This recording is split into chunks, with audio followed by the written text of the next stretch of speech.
नमो विष्णुपदाय राधिकाय प्रियात्मने श्रीमद्भक्तिवेदांत नारायण नामिने नमो विष्णुपदाय कृष्ण प्रस्थाय भूतले श्रीमति भक्तिवेदांत स्वामी नामिने नमो विष्णुपदाय गौर पृष्ठाय भूतले श्रीमद्भक्ति प्रियां केशवाय नामिने नमो विष्णुपदाय कृष्ण पृष्ठाय भूतले श्रीमति भक्ति सिद्धांत सरस्वती नामिने वंशकल्पतरुभ्यश्च कृपा सिन्धुभ्येव च पतितनां पावनेभ्यो वैष्णवेभ्यो नमो नमः।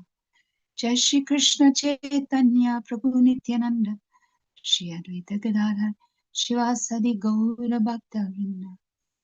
हरे Krishna Krishna Krishna Hare Hare Hare Ram Ram Ram Hare Hare. Okay, so today's bhajan is Braj Dhun, Choti Si Kishori. Someone always puts it up in the chat, but I hope you have access to it. Choti si kishori mere angana mein dole re. Choti si kishori mere angana mein dole re.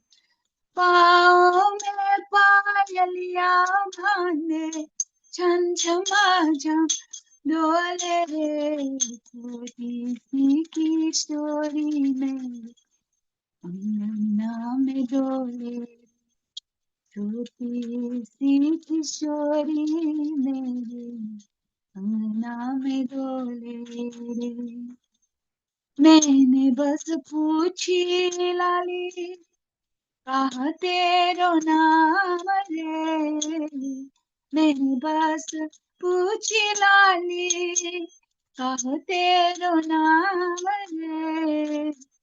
हंस हंस के बतावे वो तो राधा मेरो नाम रे.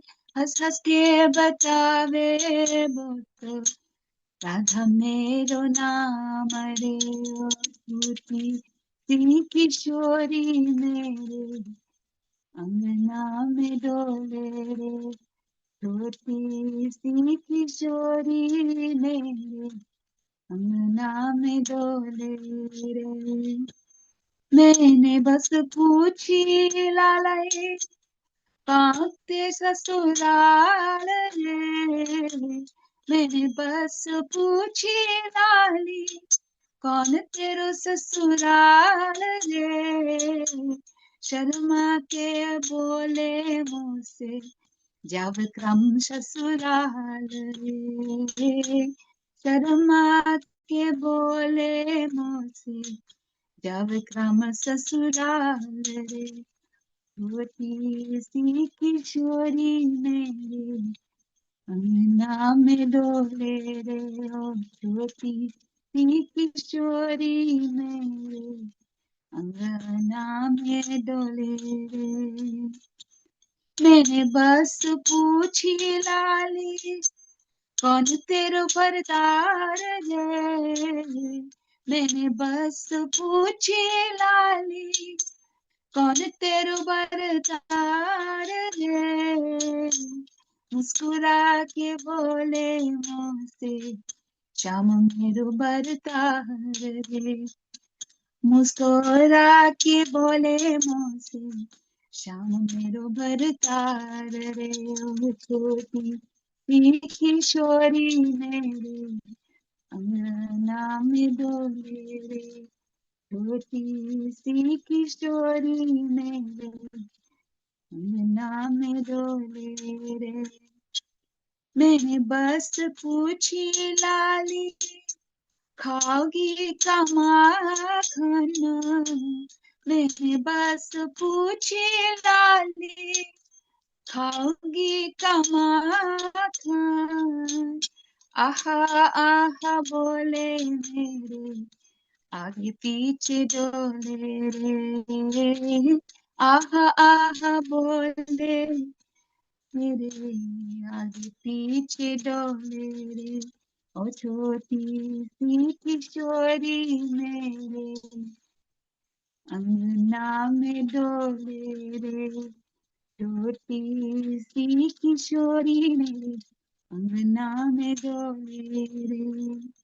चंद्र सखी बजा बाल कृष्णा छवि, चंद्र सखी बजा बाल कृष्णा छवि, सपने में आके मुझसे मीठी मीठी बोले रे, सपने में आके मुझसे मीठी मीठी बोले रे।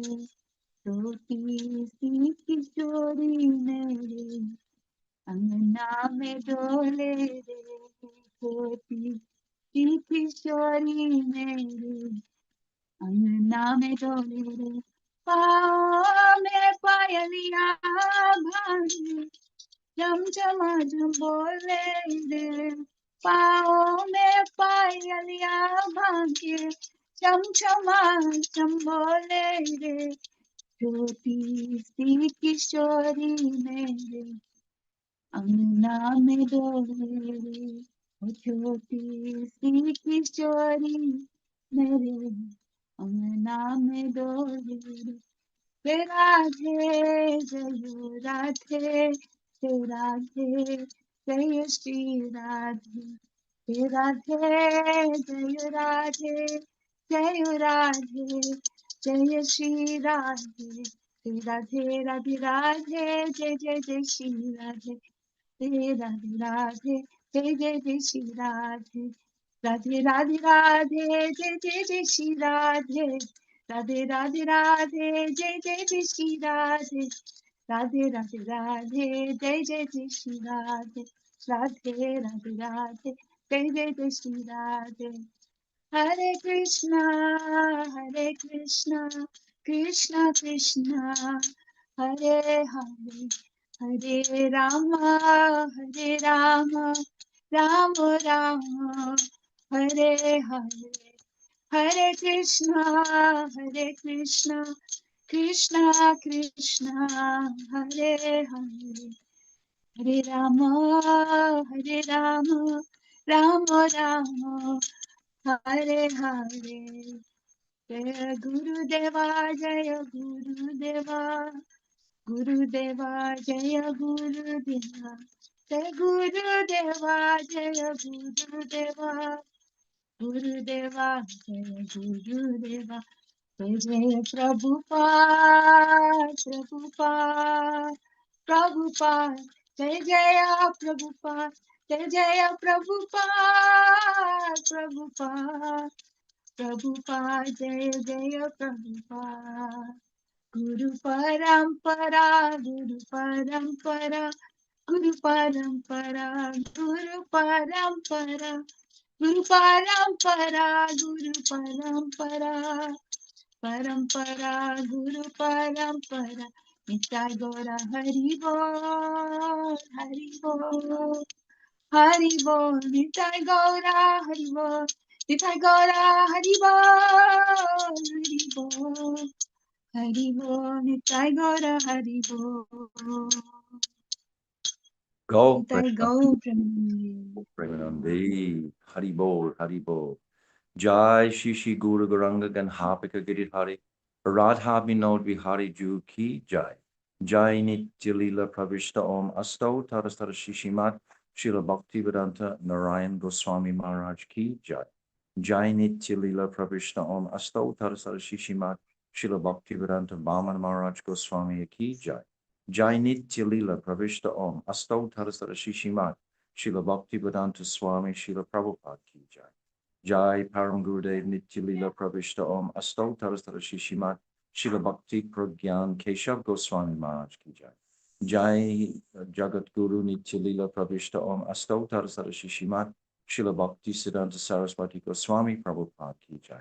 Jai Paramahamsa Mahabhagavat Srila Gaura Das Babaji Maharaj Ki Jai. Jai Saptam Goswami Srila Satchidananda Bhakti Vinod Thakur Ki Jai. Jai Vaishnav Sabhavam Jagannath Das Babaji Maharaj Ki Jai. Jai Shila Baladevi Dibushan Gaudi Varantaracharya Ki Jai. Jai Shila Vishnu Chakravarti Thakur Ki Jai. Jai Narottam Srinivas Shyamananda Prabhu Treya Ki Jai. Jai Shila Krishna's Kaviraj Goswami Ki Jai.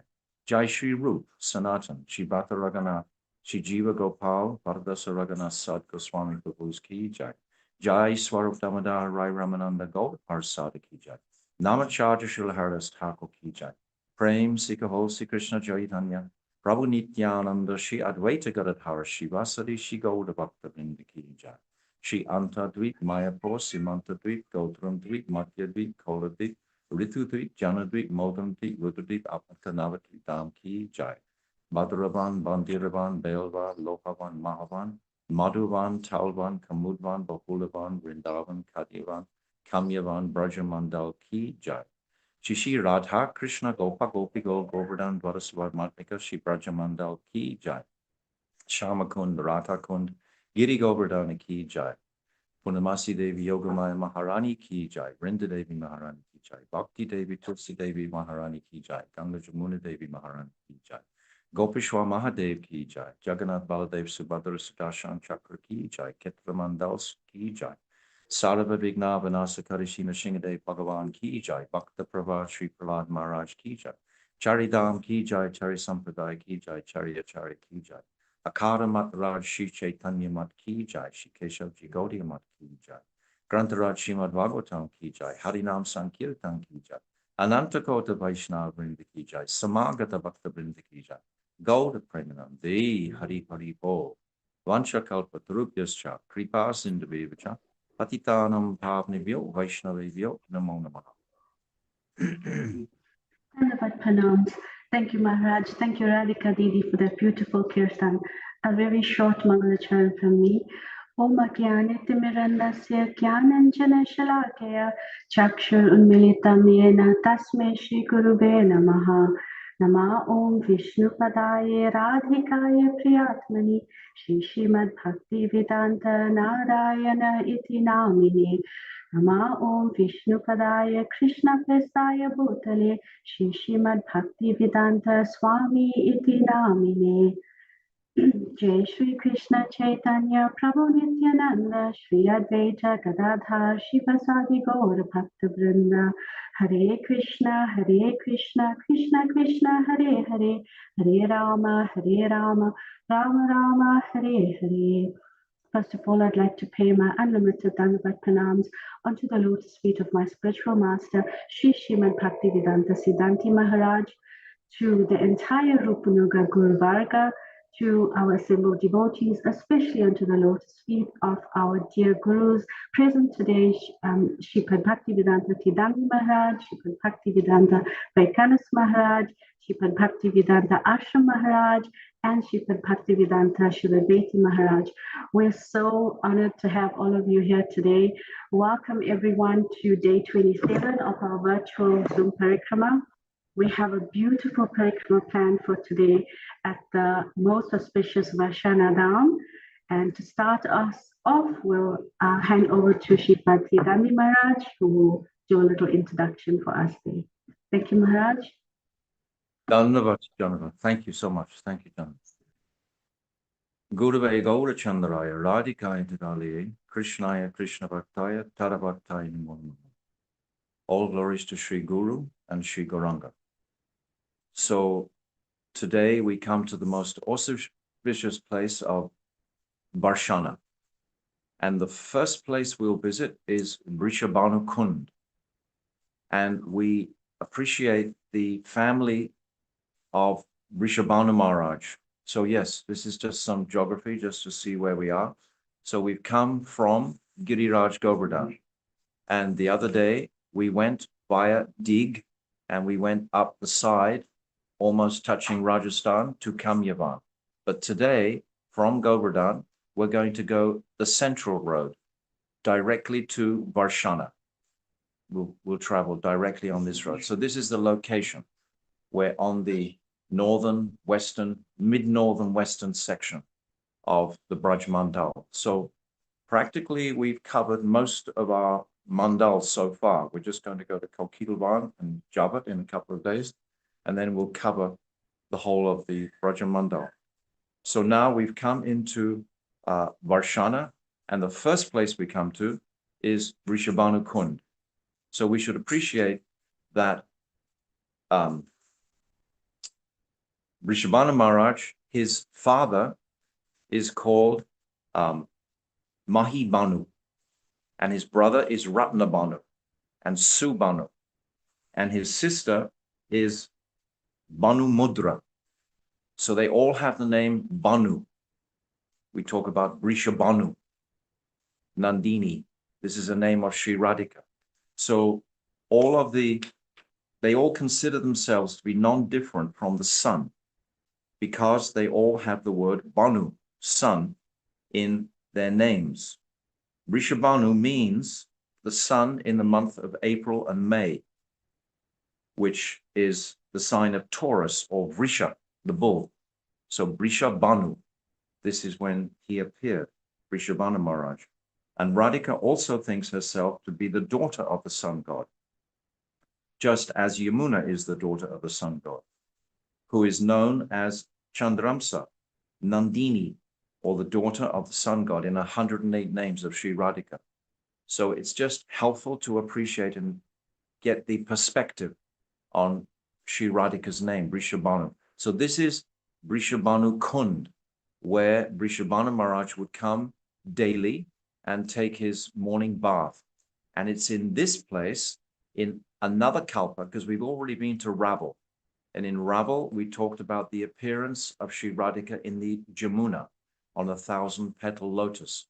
So now we're going to hear the same pastime, but in Vrishabhanu Kund, in a different kalpa, in a different age, in a different day of Lord Brahma. Radhika manifested here in Vrishabhanu Kund in a 1,000-petal lotus. So this is a very sacred place because of Vrishabhanu Maharaj bathing in here daily and because of the appearance of Sri Radhika in this place. This is called Vrishabhanu Kund. And as we enter the precincts of Varsana, on our right-hand side, we take this side road and we come to this Kund. Before we actually begin our parikrama proper, so to speak, we take shelter here first of Vrishabhanu Maharaj, of petitioning him to allow us to have a successful parikrama of his domain, his country. So we are under the guidance of Vrishabhanu Maharaj today. A couple of days ago, we were under the guidance of Nanda Baba and Mother Yashoda, but today it's Vrishabhanu Maharaj and Kirtida, where in their land, it's Radhika's land, which of course we're going to hear later, is represented by the 4 heads of Lord Brahma, Brahma Parvat. In Nandagaon, it was Nandishwara. So these 2 glorious personalities are very prominently present here. So now from this Vrishabhanu Kund, today we're going to be taken by Sripad Vaikanis Maharaj along the parikrama trail, which is about 4 miles total, and we'll go through Sankiri, and we'll go through Cikasauli, the village of Cikasauli, and then we'll wind around, we'll come into a large open area of Gahvaravana. And from Gahvaravana, we can look up and we can see Mor-kuti, and we can see Dana-garha, we can see Man-garha, and we can see Vilasa-garha, these 4 famous places. And our dearmost Sripad Surya-kunda Maharaj is going to walk us through this section of the parikrama. It's soaked and packed in glorious, rasik, sweet, sweet pastimes with Sri Radhika. So this is Gahvaravana. This is a secret place, and we have to come through a very secret passageway where physically only one person can actually go. The 2 mountains of Vishnu Parvat and Brahma Parvat, they meet, and there's a tiny passage, and you cannot, even at your greatest efforts, 2 of you can't walk through together. You can only, and it represents the mood of walking singularly into this glorious domain of rasa contemplation. You can't, it's a place, a solitary internal reflection about these pastimes. It's not we can't access this through our groups, so to speak. It's for our own meditation, ultimately. So we come into this Gahvaravana, and then we rise to the very top of Brahma Parvat, and when we come into the glorious temple of Sriji. And our dear most Sripad Bhaktivedanta Ashram Maharaj is going to describe the glories of Sriji. And then we're going to go down the other side of the Brahma Parvat, and we're going to come to the palace of Vrishabhanu Maharaj, where he actually resided. Sriji is the place of worship, but his place of living was at the bottom of the hill. And from there, we'll go to Pili-pokhara. If you're familiar with these places, you'll be seeing them as I'm speaking them. Otherwise, you can just get a picture somehow. And then from Pili-pokhara, we'll hear the pastime there. I'll be speaking that pastime. And then we'll go to Uchagaon, and we'll see Lalita Sakhi, and we'll see Dehakund, and we'll see Sakhigiri-parvata. And also just across behind is a beautiful Kadamba forest where we can describe anyway. And then on the way back, if we have time, we're going to stop in Surya-kunda. That's in a different location completely, but we'll try to get it. Many times on our actual parikrama, we haven't had time to go to Surya-kunda because it's a bit distant right the way through the landscape, etc., through the bushes. But we'll try to get that. So now we're going to start off with Sripad Bhaktivedanta Vaikanis Maharaj, who's going to take us to the very ecstatic place of Sankiri. So, Jonathan, I'm just describing that place for today. So back to you. Thank you, Maharaj. I think you've beautifully introduced all the topics. So I'll hand directly over to Sripad Vaikanis Maharaj. Maharaj.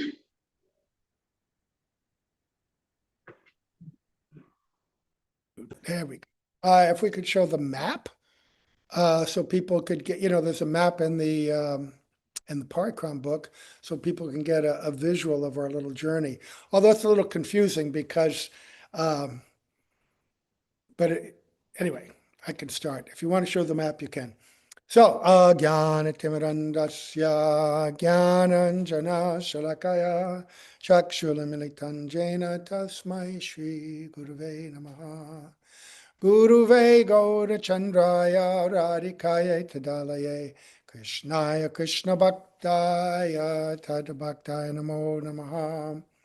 Yam Pravijanta Manupeta Apeta Krityam Dvapayano Vedahaka Tada Ajuhava Putreti Tan Maitaya Tadavo Binedus Tam Sarvabhutam Hridayam Munimanatosmi.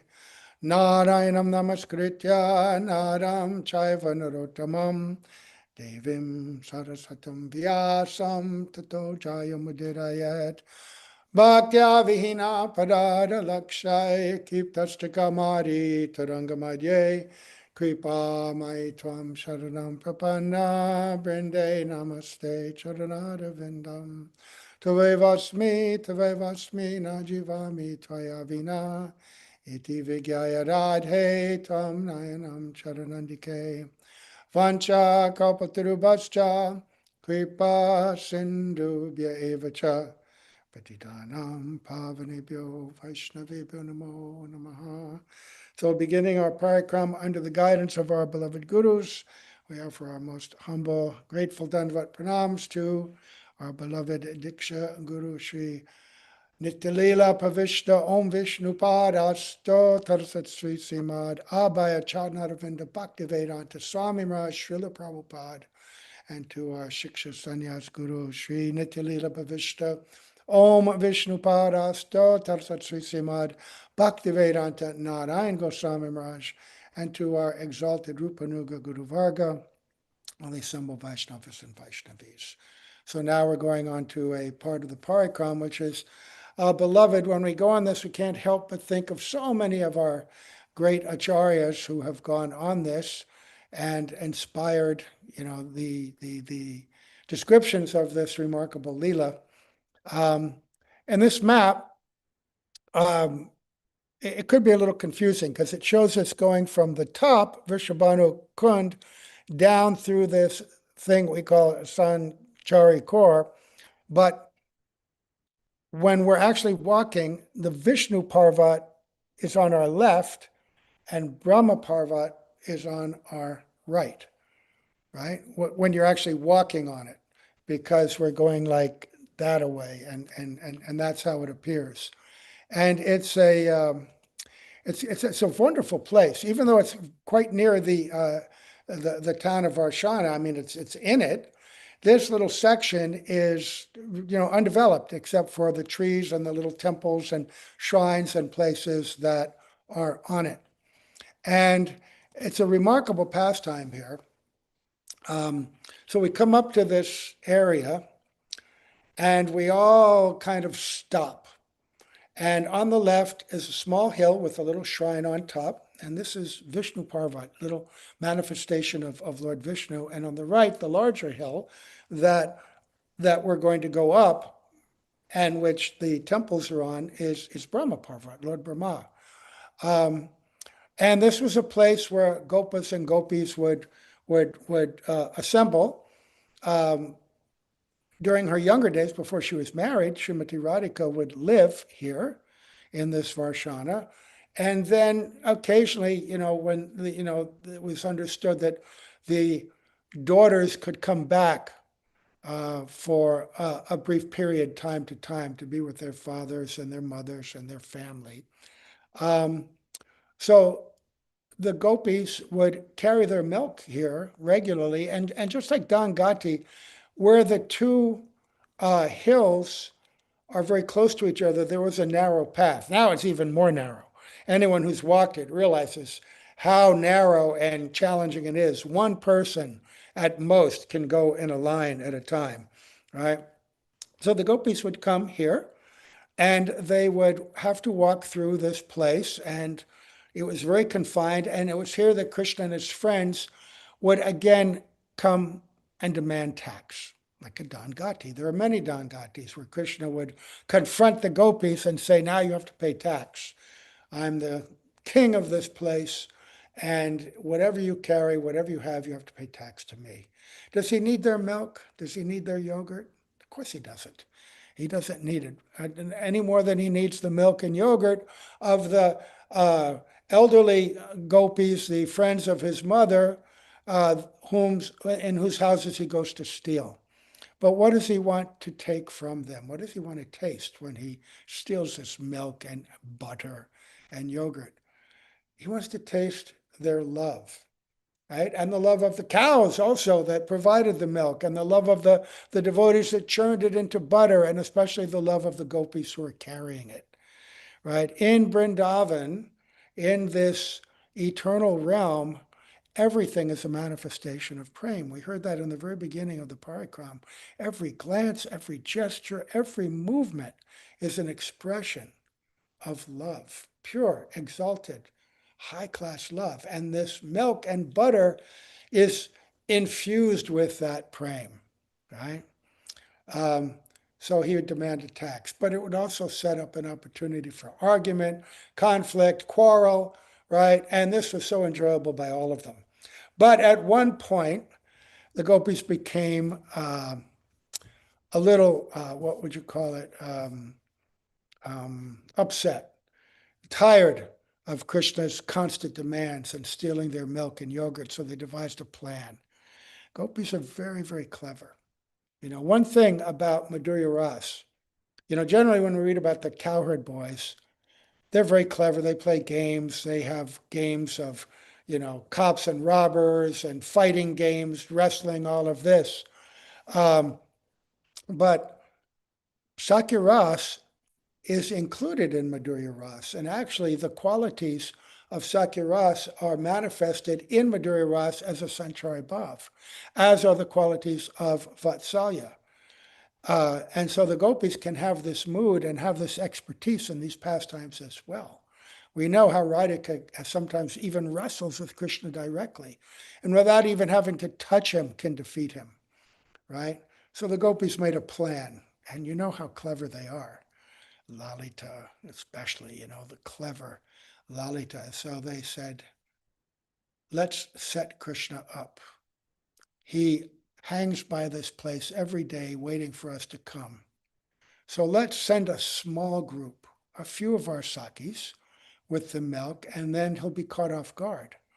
And he'll come out very boldly with his friends, and he'll demand the tax, and we'll all be hidden in the hillsides on both sides nearby, behind the bushes, in the little caves, everywhere. There'll be thousands of us.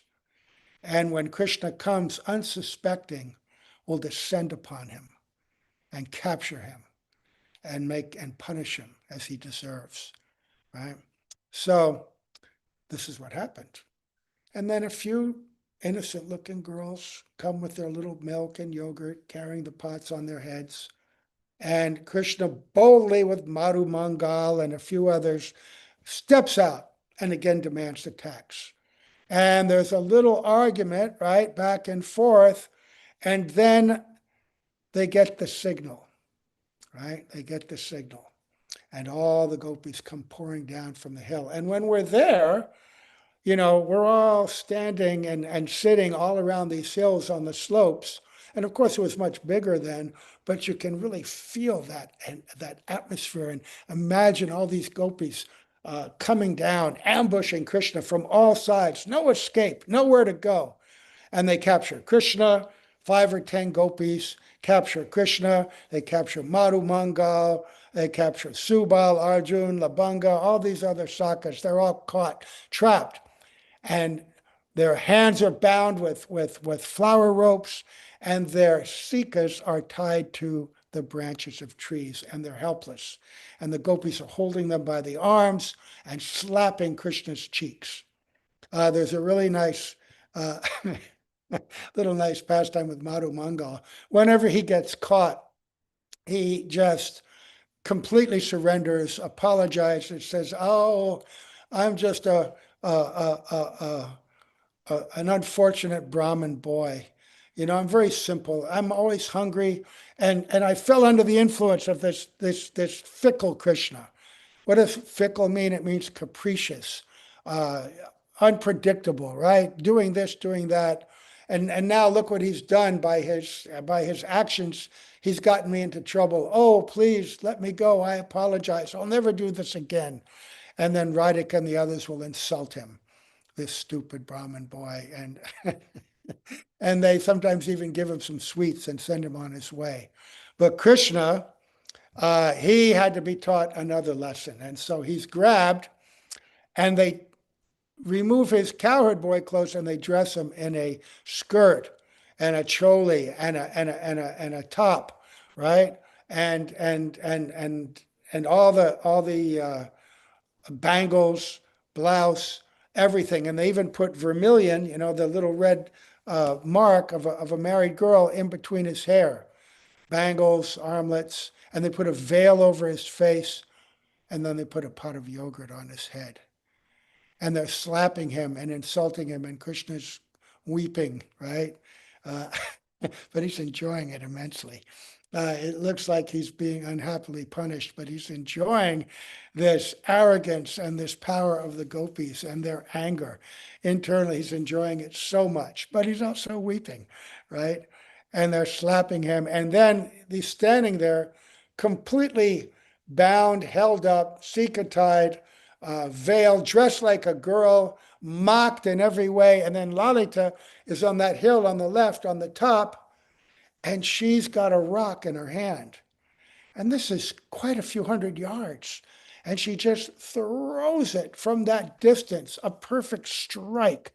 If you've ever seen in baseball or cricket, the fielders from a great distance, if they're very expert, they throw the ball perfectly and it goes to catch the runner before he can score, right? And so Lalita, perfectly, see, this is this Sakya Ras, these qualities coming out, throws this rock and it goes sailing through the air. Everyone sees it, and then smack right onto the pot that's on Krishna's head. And the yogurt goes all over him, down his face, like an abhishek. It's an abhishek. And they all begin to laugh and clap. And Krishna's ashamed, but he's also happy. He's being bathed with this prem-filled yogurt, right? Filled with the love and this joyful pastime that the gopis are experiencing. And they say, "So, will you ever demand tax from us again? Hold your ears." And what you do in India, if you're very submissive and contrite, you hold your ears like this, right? And you go, "Oh," I'll never do again. I've seen Gurudev make people do that sometimes in the assembly. If people aren't listening or they're acting inappropriately, I've seen Gurudev make them stand up and hold their ears, right? And beg forgiveness. So Krishna had to do that. And he's submitting to the gopis. And he repeats it. So Krishna never stole from them again, right? Never demanded tax again. Of course he did. This pastime cannot be stopped. But for that one time, the gopis defeat him, right? And he enjoys it very much. He loves to be defeated. So then there's another pastime. As we're going through this place, we go through this very narrow place. You saw on the map, we passed different pastime places, but then we come to this place called Cikasauli. And it's on the other side of this Brahma Parvat, on the way up to Varsana, to the top of the hill in Varsana. And it's the birthplace of Chitrasakhi, one of Radhika's Ashtasakis, right? And she has parents. Chatura is her husband. Her mother is Charchita. Chatura is the brother or cousin brother of Vrishabhanu Maharaj, right? And so there's a pastime with her, but I'm going to read real quickly this beautiful little writing I found on the net about her appearance day. It's one of the ISKCON websites, and it gives some very beautiful description of Chitrasakhi and her qualities and talents. And so she possesses the Abhisarika Nayaka Bhav, right? Abhisar means, the meeting with Krishna, arranging for meetings, etc., right? And she's a Nayaka, one of the 8 principal Sakhis, so she has a relationship with Krishna as a beloved, but she's also has a relationship with Radhika as a maidservant. So sometimes she will meet with Krishna in that sambhog to give Krishna pleasure, but she's more inclined and takes greater pleasure in arranging with Radhika to be with Krishna. But sometimes he'll go one way, sometimes the other way. But, they have affection for Krishna and Radhika, but more inclined with Radhika, which makes their role as Ashtasakis very beautiful. And so she has a saffron-like complexion, which is this kind of golden saffron, sometimes described as kumkum, but saffron is not quite as red, it's more golden red, right? And she wears a dress that resembles the color of crystal, shining, brilliant, right? Like diamonds, yeah. And she's skilled in all activities. All these Ashtasakis, they're skilled in all the arts, but sometimes special qualities are brought out. And one thing that's brought out, she's an artist, expert artist. Interestingly, in Krishna Lila in Dwarka, you have the first Chaturvyuha of Vasudev, Krishna, Sankarshan, Baladev, Pradumya, who appears as Krishna's son, and Aniruddha, who appears as his grandson. His consort, Usha, her very close friend, is Chitralekha, who is also a great artist. A beautiful pastime there. So she's a beautiful, perfect, excellent artist, also expert in writing. And she's very expert at expressing her heart's feelings with hints and signs. This is the language of prema. It's not just spoken, but by gesture, by glances, by facial movements, eyebrows lifting, right? Movement of the hands and the arms, bodily postures. She's expert. And she's also very expert in languages. Tungavidya also, right? She knows the languages of many countries. And this is interesting. She recognizes the qualities of different preparations made with honey and milk just by glancing at them. So she's also very expert at cooking, right? And she knows also, she's very expert in astrology and how to take care of animals and trees. very good talents to be in Vrindavan. Vrindavan, the land of cows, deer, birds, kalpavriksha trees. So to serve Radha and Krishna in their Leela, to be able to communicate and care and interact with these beautiful devotees in these different forms, right? And especially skilled in preparing sherbets and other drinks, right? So, in understanding all these talents, there's this beautiful pastime that one day Radhika, this is how it's related in the parikrama book. The beautiful young daughter of Vrishabhanu Maharaj, Srimati Radhika, they were all playing together with their girlfriends, right? And then Radhika heard this very beautiful, alluring sound of Krishna's flute in the distance. And she became so enchanted that she offered everything, her mind, her body, her heart, her complete existence, to whoever that person was playing that sweet flute, and became desirous to meet him. One of the qualities of this exalted prem is that day after day, that Radhika can experience the joy of meeting Krishna as if for the very first time. That we know that in loving pastimes in this world, there's nothing like the first meeting or the early meetings of boys and girls, right? The heart is beating, the hormones are churning. It's so exciting, right? This time. But after some time, those feelings fade and everything becomes very familiar and ordinary and repetitive and not so relishable. But in prem, that experience of the first meeting can come day after day, as if, and sometimes Radhika will see Krishna as if she'd never seen him before. This is the bewilderment of Yoga Maya, right? And it will give a kind of experience which we can't understand. But hearing that flute, who is this who's ever playing this flute? She dedicated her entire being to him and became so eager to meet him. And then Chitra Saki made a painting. And she was so expert, she made such a beautiful painting that Radhika saw this and said, oh, whoever that is, I'm dedicating my very being, my life, my love, my all in all, my everything I'm giving to this beautiful boy. She'd forgotten everything else. Even that flute player, she forgot completely. Whoever this astonishing, beautiful person is, it captivated her totally. How realistic this painting must be, right?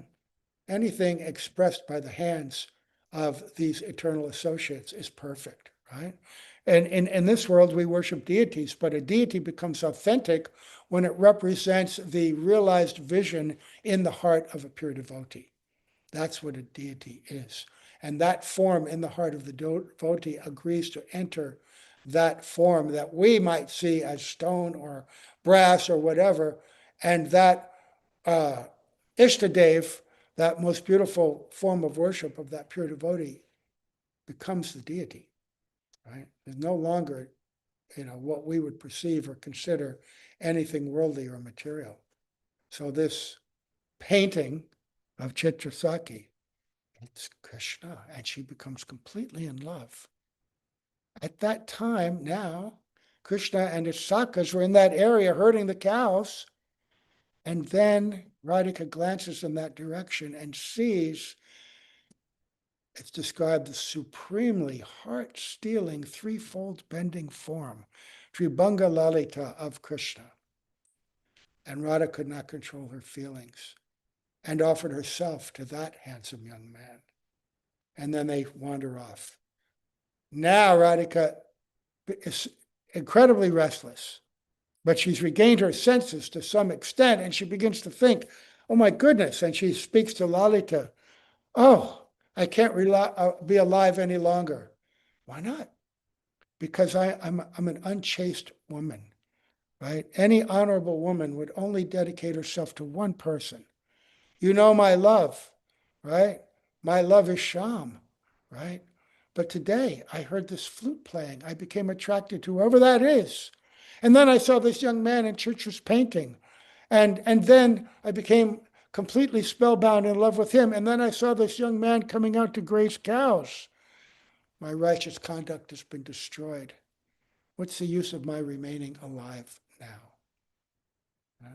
Because Radhika and her friends, they're completely dedicated to their one soul upapati. She doesn't even mention whether she's married yet or not, I don't know. But that doesn't even come into the equation. Her sole object of love is her upapati, beyond all patis, Krishna. But Radhika, when she hears this, understands the state of bewilderment of Radhika, begins laughing. Oh, bewildered one, there's no need for you to die. These three are not different people. They're one and the same person. The man playing the sweet flute is none other than your beloved, your Prananath, Sri Nandananda and Sri Krishna. He's also the one that Chitra Saki painted, and the one who you saw cow herding. You don't have to give up your life. So the bewilderment of prema, it's so beautiful. And this is one of the pastimes that we hear about in Varsana. So that's these two places in brief. So many more places to hear about and see. So we'll stop here, offering our pranams to Srila Gurudev, Srila Prabhupada, Kartika and her associates, and ask our moderate us to introduce our next speaker. Gaur Premanande, Hari Hari Bol. Hari Hari Bol. Thank you, Maharaj. That was so beautiful. The way you described those leelas, absolutely beautiful. If I can just quote one thing that you said, every movement is an expression of love. And I think that just captures everything so beautifully. Okay, so we'll move on now to our next speaker, who is, I see, ready and present, Sripad Bhaktivedanta Sridhar Maharaj. Maharaj, the floor is yours. Hare Krishna,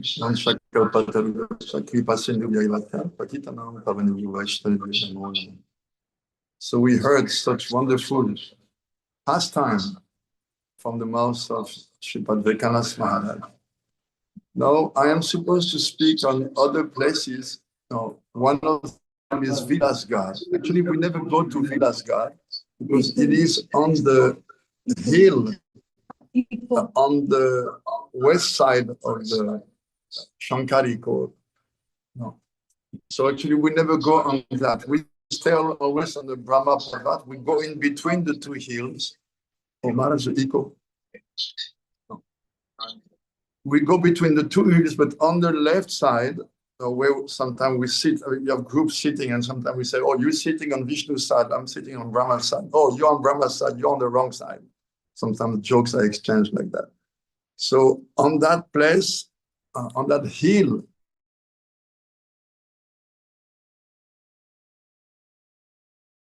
is just indicating the place, but we never actually go up on that Vishnu hill. We go on the Brahma hill. So in Vilasa-garha, Srimati Radhika, when she was a child, she was playing with her sakis, in the dust, making castles like that. And there is one pastime mentioned that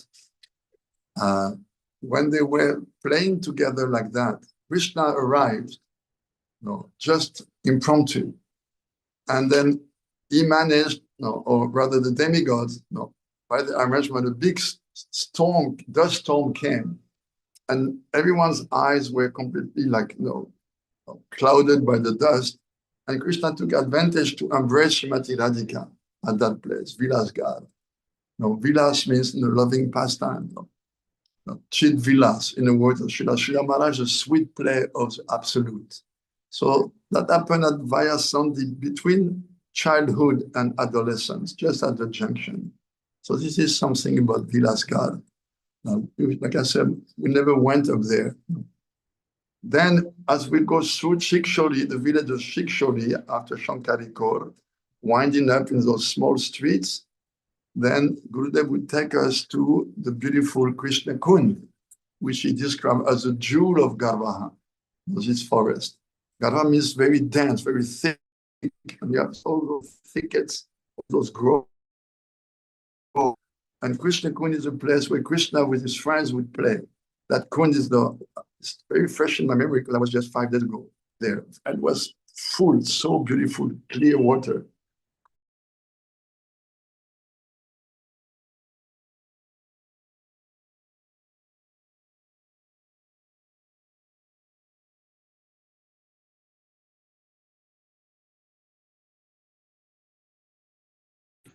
Maharaj, we seem to have lost sound.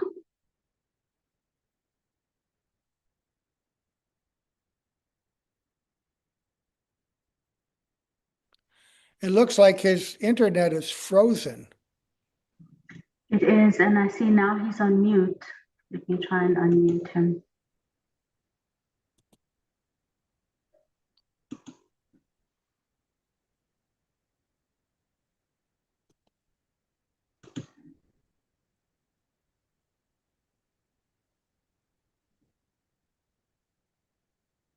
I've asked him twice to unmute. Yeah. Oh, there we go. All right. Am I back on? You back on, Maharaj. All right.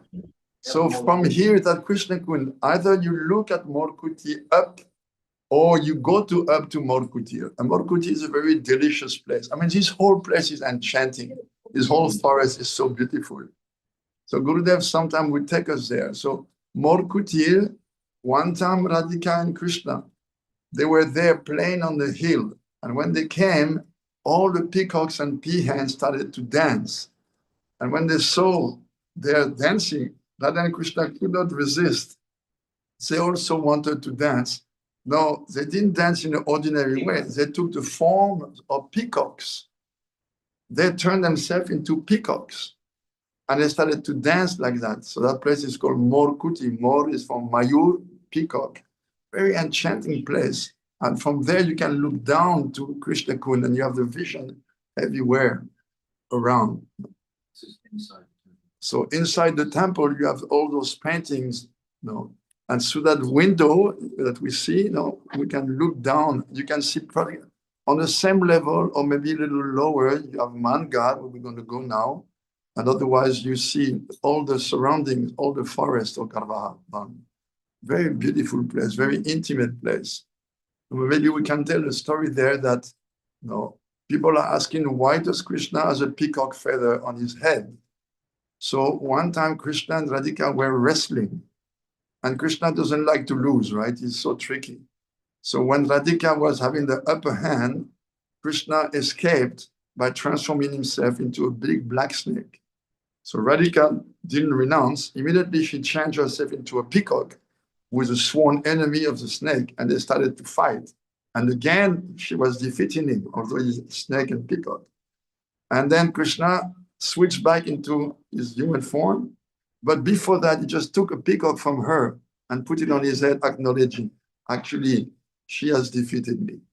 And Gurudev would say that that peacock feather or crown with peacock feather is tilting to the left, because the left is the side of the heart, and Radhika is always on his left side, except in a few temples where we see Lalita, like in Lalita Kund, where we went yesterday, next to Dana-garha. So that's a little thing. Now, if we've gone up to Mor-kuti, we have an option. Either we go back the steps down, or either we just continue on. There is also a way through the rocks, in a small pass, and we will reach Dana-garha. So if we go down the steps, then we come to Krishna Kund, that beautiful Kund that we just saw before.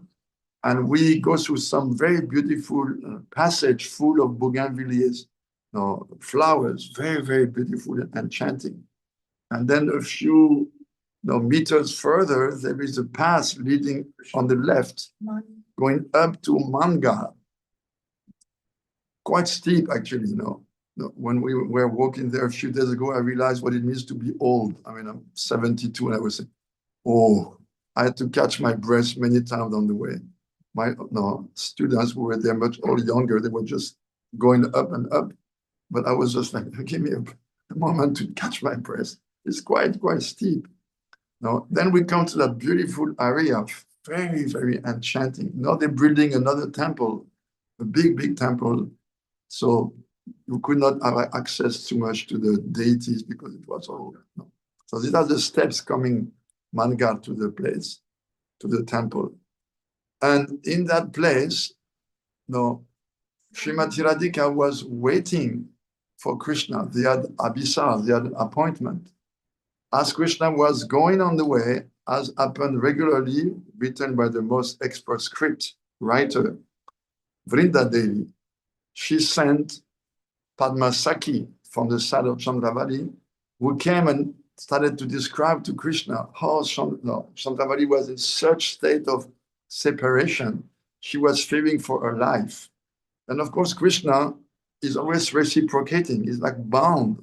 Yayatamam prapadyante, he says in the Gita, as you surrender, I will reciprocate. So when Padma presented this proposal, Krishna could not refuse. So he went to Chandravali's place. Now, when we meet with friends, it may just be a few words, when you meet with a Saki who's been waiting for you for so long, it's not just a few minutes affair. No, you receive welcome and food bathing, and then they offer you so many delicacies that they prepare with so much love. No, like Vivekananda Maharaj was speaking before, Gurudev would say that the prem of the gopi is, we say Krishna wants to steal the butter, and Gurudev was making the pun in Hindi. Butter is makan. The Gurudev would say makam, what is not kam, lust, that is prem. So actually he's not stealing their butter, he's stealing their non-lust, which means their prem. That's why he's so eager to do that. And the gopis, although they will complain to Mother Yashoda, actually they pray, when that little restless son of Nanda will come to my house and steal the butter I have prepared for him with so much love. They complain just for the form, just to share with Yashoda, because Krishna usually, except during this month where he stole the butter, he doesn't steal butter in his own house. So they want to share the fun and all the excitation of Krishna coming to steal in their house. So they go to complain, hey, Yashoda, don't you know what your mischievous boy has done again today in my house? So they prepared all those nice delicacies. And then, so they offer to Krishna, and then Chandravali, she starts to dance. The whole thing starts to take proportions, and Krishna was not thinking of that. Meanwhile, Radhika is becoming more and more in anxiety. And her anxiety starts to turn into man, jealous anger. What is this black fellow doing? Again, cheating me. And then finally, Krishna comes. I'm a little late, excuse me. I know we were supposed to meet at that time, but I'm so tired. I was taking care of the cows all day. So I thought, it's not good to come to a lady tired like that. What if I fall asleep in her presence? This is not befitting. So I just saw a little patch of grass on the way, and I thought, I'll just lay down there a few minutes, take a little rest, and I'll go and see you. But I fell asleep, and I'm sorry, I'm coming now. I'm so sorry, I'll never do it again. And Radhika should just turn it away and become real deep in man. And Krishna tries so many ways to placate her with sweet words, cajoling, and oh, you're so dear to me. He makes sometimes the mistakes to say, Chandra, and he wants to say Chandramukhi. Oh, your face is like the moon. And Radhika becomes even more, oh, Chandra, go back to her. You were so nice with her. And she said, but Radhe, I meant to say your face is like the moon, Chandramukhi. No, you said Chandra, you were thinking still of a Chandravali. Go back there. And Krishna, despite all his efforts, cannot break her man. So he's going away completely sad. Imagine, Radhika, she's the epitome of love. Right? The essence of prem is bhav, the essence of bhav is mahabhav, and she's mahabhav svarupini. It's the very personification of the highest possible manifestation of love. Srila Maharaj says in very strange words, Krishna is extracting, squeezing from her the maximum ras. She's a source of more ras than anyone, all the gopis combined. That's her speciality. She can, display the moods of all the other gopis together. That is her particular speciality. Svasamvedya, it is called. She has that quality. So Krishna, so much in anxiety, is going away, not knowing what to do. Then, by good fortune, he meets Vishaka. Lalita, she's very bold. She's this kind of pragalba, very bold. And Vishaka, she's much more mridu, much more gentle. So she pacifies Krishna and said, you know, I have a way you could do, you know, get back to Radhika. You just come back, disguise as a girl, and I'll give you one beautiful veena that you can play. So Krishna happily, you know, full of anxiety, accepts. So she dresses him like a beautiful girl, and then she brings him back to Radhika and says, oh, this is my Saki, you know, newly coming. And what is her name? Oh, she's called Shyama Saki. You know, imagine Krishna, but as a girl, most enchanting. And then he starts to play a few notes on his veena, and he's playing in such an amazing way. Imagine he's playing his heart, right? Like a gentleman playing, you know, serenade for his beloved, you know, in this world. Krishna starts to play like beautiful serenade for Radhika. And then she's overwhelmed. And then she comes, she opens her arms. Krishna puts down the veena, and she comes and embraces him and sits her, come sit next to me. And of course, as soon as she touches Krishna's body, she realizes, oh, this is my Priyatam, this is my most beloved. And all her mind just evaporates. And the Sakis clap around them and they engage in beautiful vilas, you know, love plays, like the amorous pastime. So this is Mangar, very enchanting place. So it's worth going up the steps because the place there is very, very nice. Now, again, you have the choice. Either you go down those steps, or from there, there's also a path, like from Mor-kuti, to join the main path going up the hill. So as we're going up that hill, you can see all around. You can see Mor-kuti, you can see Vilasa-garha, you can see Jaipuri Mandir, you can see all the country up to the hills where Srilandi Maharaj will take us, Uchagaon and Sakhigiri-parvata, which is full of footprints of the gopis and gopas playing on the hill there. You can see all around. It's very beautiful, very quiet. There's no one, just a few monkeys. No, very, very sweet place. And then we're going up, we're winding up. It becomes a little rough, it becomes a little steep. And then right on the right side, there is this beautiful place called Dana-garha. No. And in Dana-garha, there is also very beautiful pastime there. Different pastimes are evoked. One of them is similar to the pastime that Vaikanas Maharaj was so beautifully described. Krishna taxing the gopis for their milk products and the gopis protesting. But what you talking about that you want to tax us for our milk products? Every day we come to this place. And Krishna says, yes, my king, the great king Cupid, Kamadev, has told me some girls are doing contraband here every day. And he told me to catch them and if they resist, confiscate the goods and levy a heavy tax. And a little similar to Dan-gati at the beginning of Govardhan, Krishna starts to ask tax from them and saying, okay, just put down your milk products, put down your pots, fill the form, and calculate the tax and just pay the tax according to what you're carrying. And Krishna is always like in a flirtatious mood, like with some innuendos and saying, okay, you put down all the pots. Why don't you put the pots that you're hiding under your veil? Means their breast. Then they become shy and they giggle like that. And the very sweet pastime comes. And like in Dan-gati, Krishna starts to say to Radhika, I think you're the chief of the gang of the contrabandists.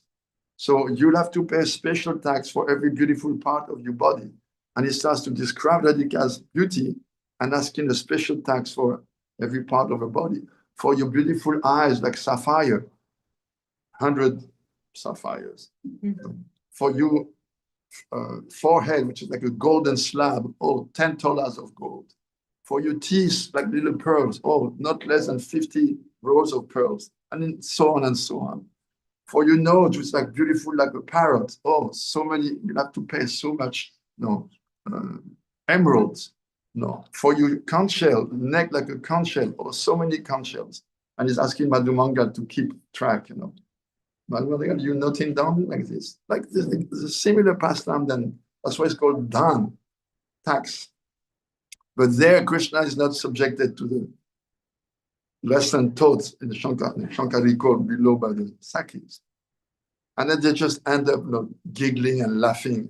So this is a pastime there. The other pastime, because when you go there, you notice besides the most beautiful deity of Dan Bihari, with enchanting small deity, but his eyes in Radhika, they're so sweet. I don't know if you have any deity of them. Yes. Oh, I really love to go there because that deity's face is so beautiful, so charming. Krishna, like innocent boys with dancing eyes. And just opposite the little temple, there's this big, two pillars joined by a beam. And it's actually a scale. Because one story is also told there. I remember Srila Gurudev would tell the story that once when Krishna was there, one poor Brahmin approached him.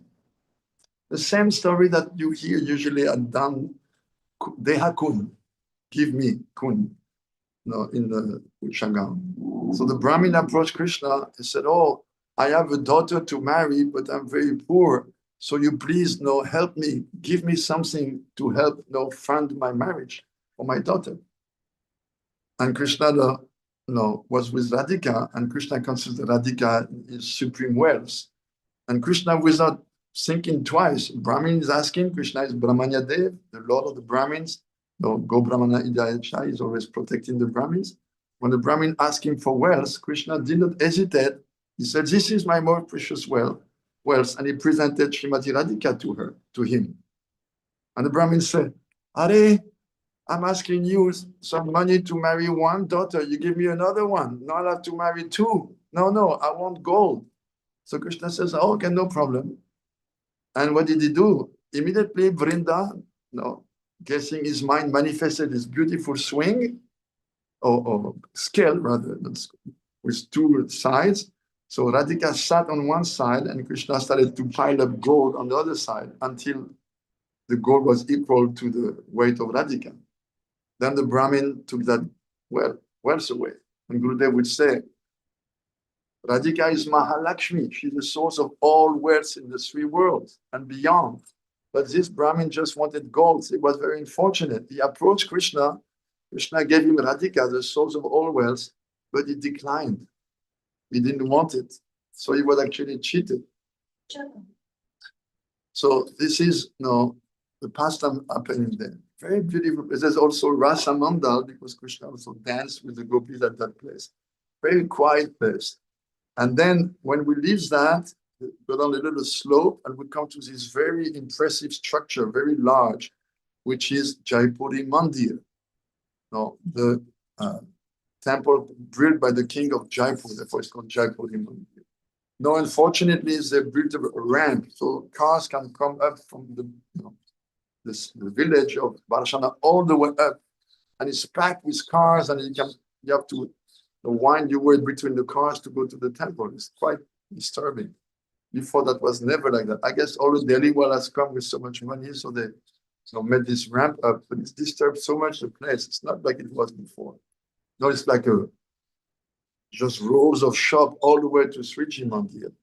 So that Jaipuri Mandir is, it is manned it is taken care of the puja by the Nimbarka Sampradaya, and they have a very strange altar. They have two altars, or three altars actually.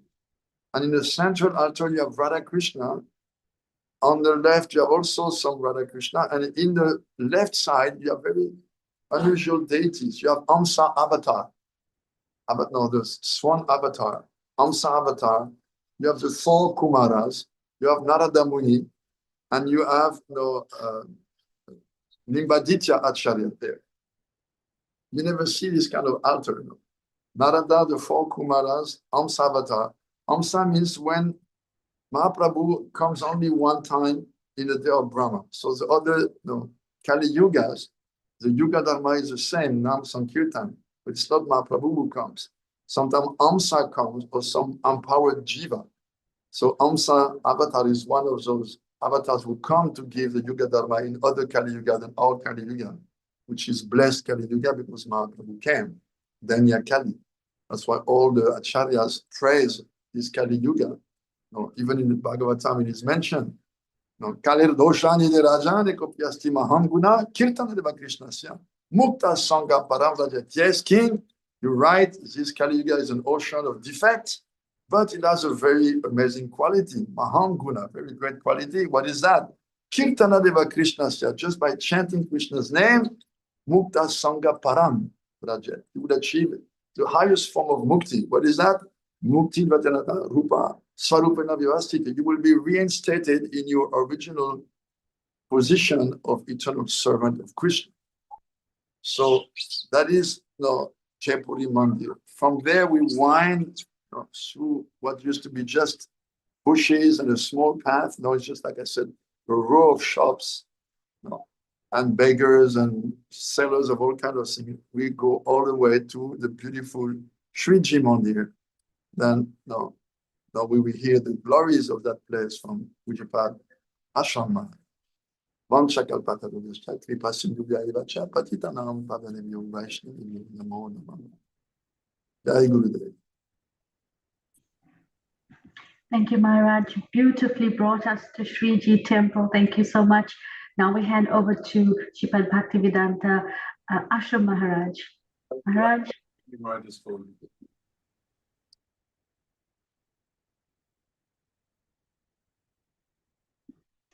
You unmute, Maharaj.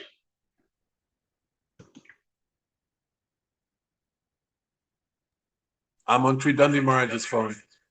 Right, we can hear you now. Go ahead. Okay. Guruve Gorachandraya Radhikaya Tadalaya Krishnaya Krishna Bhaktaya Tat Bhaktaya Namo. So now, after going through, Manga, Dana-garha, so many places, we come, Mor-kuti, we come to the top of the hill, where you have Lala and Lali, Sriji Mandir. I'm remembering coming up here with thousands of devotees, Krishnadas Prabhu leading kirtan, Gurudev in the front, and Krishnadas, his voice very, very sweet, very, very sweet. Radhe, Radhe, thousand devotees, Radhe, Radhe, Radhe, Radhe, Radhe, Radhe, thousands of devotees singing. Radhe, Radhe, Radhe, Radhe, Radhe, Radhe, Radhe, Radhe, Radhe, Radhe, Radhe, Radhe. And in the midst of all these devotees, Srila Bhaktivedanta Narayana Maharaj, very, very sweet, just standing, sometimes sitting, and just orchestrating everything with just his glances. So this temple, it's explained that this is the palace of Vrishabhanu Maharaj. But Gurudev has explained more precisely that the palace is actually down a little bit. We'll go there afterwards, where Srimati Radharani actually lived. But up top is her playground. And if on a clear day from Varsana, then Dana-garha mountain can also be seen. And Radharani would be in Varsana, Krishna in Dana-garha, and they would send messages to each other. Pujapad Vaikanas Maharaj has already explained that even when Radharani has gone to Yavat, that sometimes she would go home to be with her father, mother, family, and there in Varsana, then there would be so many arrangements between Radha and Krishna to meet in this area of this hill, that Lord Brahma, that he has offered prayers to be able to serve Srimati Radharani and manifest as this hill. So first, I'd like to just present a little bit of the ontological truth of Srimati Radharani, some Radha Tattva. That who is Srimati Radharani? From there, then we'll speak of the glories of Varsana, which is manifest from Srimati Atman. That Radha Krishna Pranay Vrikriti Ladini Shakti Asmat Ekat Manavapi Bhuvi Puram Diham Bedam Gatoto. That who is Radha? That she is manifest, eternally manifest from Krishna. That Radha Krishna Pranay. That Krishna is Raso Vaisaha. He's the ocean of Ras. He's the ocean of all mellows. He's the supreme personality of Godhead. But most importantly is that he is also the source of prema. And that prema, it has two aspects, murt and amurt. It has a form, murt, and it has that aspect without a form. So Radha Krishna Pranay, that aspect of amurt without a form is called pranay. This is the love of Krishna. And Radha Krishna Pranay Vrikriti, that when that pranay manifests, it transforms, then it transforms as Ladini Shakti. Ekak manavapi bhuvi puram deham bedam gatoto. That Radha, that Gurudev explained that Krishna, he's in Vamsivat, and he's desiring Vilas. And then from his left side manifests a Kishori, an exquisitely beautiful young girl. And she, with great love, Anurag, she's running, Davati, and she's calling Krishna, Krishna, Krishna, Krishna, that this is Radha. That she is that manifestation of Ladini Shakti that takes a form, and she's personified as Srimati Radharani. Srila Krishnadas Kaviraj Goswami, he goes on to explain Ladini Sa Prem, Prem Sa Bhav, Bhavira Paramakasta Nam Mahabhav. That this Ladini Shakti, which is the Amut form of Radha, Ladini Sa Prem, its essence is Prem, Prem Bhakti. But Prem, it has its further development.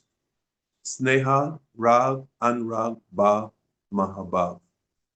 And here, Krishnadas Kaviraj Goswami explains that these different moods are just different moods of Srimati Radharani's love, affection, and attachment to Sri Krishna. And Paramakasta, the highest level, is Mahabhav. That this Mahabhav here is referring to Madanakya Mahabhav. That Srimati Radhika, she is a personification of Mahabhav. So Srila Krishnadas Kaviraj Goswami goes on to say, Mahabhav Sarup, Shri Radha Thakurani, Savaguna Kani Krishna Kanta Shiromani. That Madanakya Mahabhav, it has a form. And what is that form? That form is form of Lali, Srimati Radhika. Mahabhav Sarup Shri Radha Thakurani. Savagun Kani Krishna, that her body, her mind, her intellect, every atom of her body is completely surcharged to the highest degree on how to give pleasure to Krishna. She's a mind of fulfilling the desires of Krishna. That even when Krishna does not even know his own desire, that Srimati Radharani, that she is fulfilling those desires. They have not even manifested yet from Krishna. That she knows him better than he knows himself. That she is Kanta Shiromani. That of all the lovers of Krishna, that she is the crest jewel. So in Ujjwala Nilamani, Srila Rupa Goswami Pad, he's explained, Saba Baba Gubo Lasi Madnayam Parat Paraha Rajate Ladini Saro Radayam Evayat Sada. That Sava Bhav, that all the different moods of love, that when they come to that point of ulas, the highest joy, the highest ecstasy, that this is Madan. And that this Madan stage, Rajate Ladini Saro, that it is the essence to the highest degree of that Ladini Shakti. And it is always within Srimati Radhika, and Srimati Radhika is always the embodiment of that. So Srimati Radhika, to give pleasure to Krishna, then she is manifest Sri Varsana. That it's explained by Krishna's Kaviraj Goswami. Devi Krishna Mai Prokta Radhika Paradevata. Sava Lakshmi Mai Sava Kanti Samohini Para. That Devi also means the place, the abode. That Srimati Radhika, that she is the abode of the highest love. And she has manifest for Krishna's pastimes, for his pleasure. She has manifest Sri Varsana. That this is her eternal place. That even when she leaves and she goes to Yavat, that always she comes back to Sri Varsana. Sri Prabodhananda Sarasvati Thakur, in describing its glories, he says, Hari Bhaktis Rasindu Mantadiva, Mantadiva Sarmutaktam Kamapi Ashroy, Paramodaram Sakalasaram Vihaya Radhikaramam. That, oh brothers and sisters, he says, that renounce all other places, give them up. He said, you should just take exclusive refuge in that garden, which is at the top of that Brahma Pavat. You should take exclusive shelter there. It is the essence of the sweetest nectar, and it is churned from the nectar of Shamras. That here, Srimati Radharani is manifesting this playground to give pleasure in so many ways to Sham Sundar. Devotees have already described some beautiful pastimes which have taken place after 15 minutes. So, Gurudev, he's explaining, I was just looking at a class where he was speaking in Varsana, and he was saying that Radharani, that sometimes she's coming there, even though she's married in Yavat, and Krishna, he's coming to meet with Srimati Radhika, but because of the obstacles, then he has to take so many different disguises. Says sometimes he comes as a barber lady. Another time he comes as Mohini. Another time he comes as Lady selling flower garland. a lady selling flower garland. Lady selling alta. A lady selling altar. No, red lap. So many different disguises. So one time, Gurudev explained, Srila Maharaj, that Srimati Radhika, that she had near Hetuman. There's Hetuman and near Hetuman. Hetuman means man with a cause. But more strong, more difficult to give up is near Hetuman, man without a cause. So Krishna, he's trying his best to break the man of Srimati Radhika, but he would not give up. And by Srimati Radhika's side, encouraging her to maintain this man is who? Lalita Sakhi. Gurudev said that Lalita Sakhi, she has a stick. And then he quoted one verse in Hindi. We miss a lot not knowing Hindi, actually. We miss so much. So much. So she has her stick. And with this stick, she's Krishna, he will not come close. Not only Krishna will not come so close, but the Sakhis, they will not dare interfere. That they may start to feel, because they have different moods and they're getting soft and they want to help Krishna. But with Lalita there, then they don't come close. They just stay away. So Krishna's thinking, what will I do? He says that I'll take shelter of one special branch. Who's that special branch? Vishaka. Visheshaka. So then he goes and he begs to Vishaka. Vishaka, her heart melts. She said, okay, I'll help you. So then Gurudev said that she instructed Krishna, you come back tomorrow, but you watch out for Lalita. So then Krishna comes, and now he comes as Shamla Saki. And then this time, Shamla Saki is bringing garlands.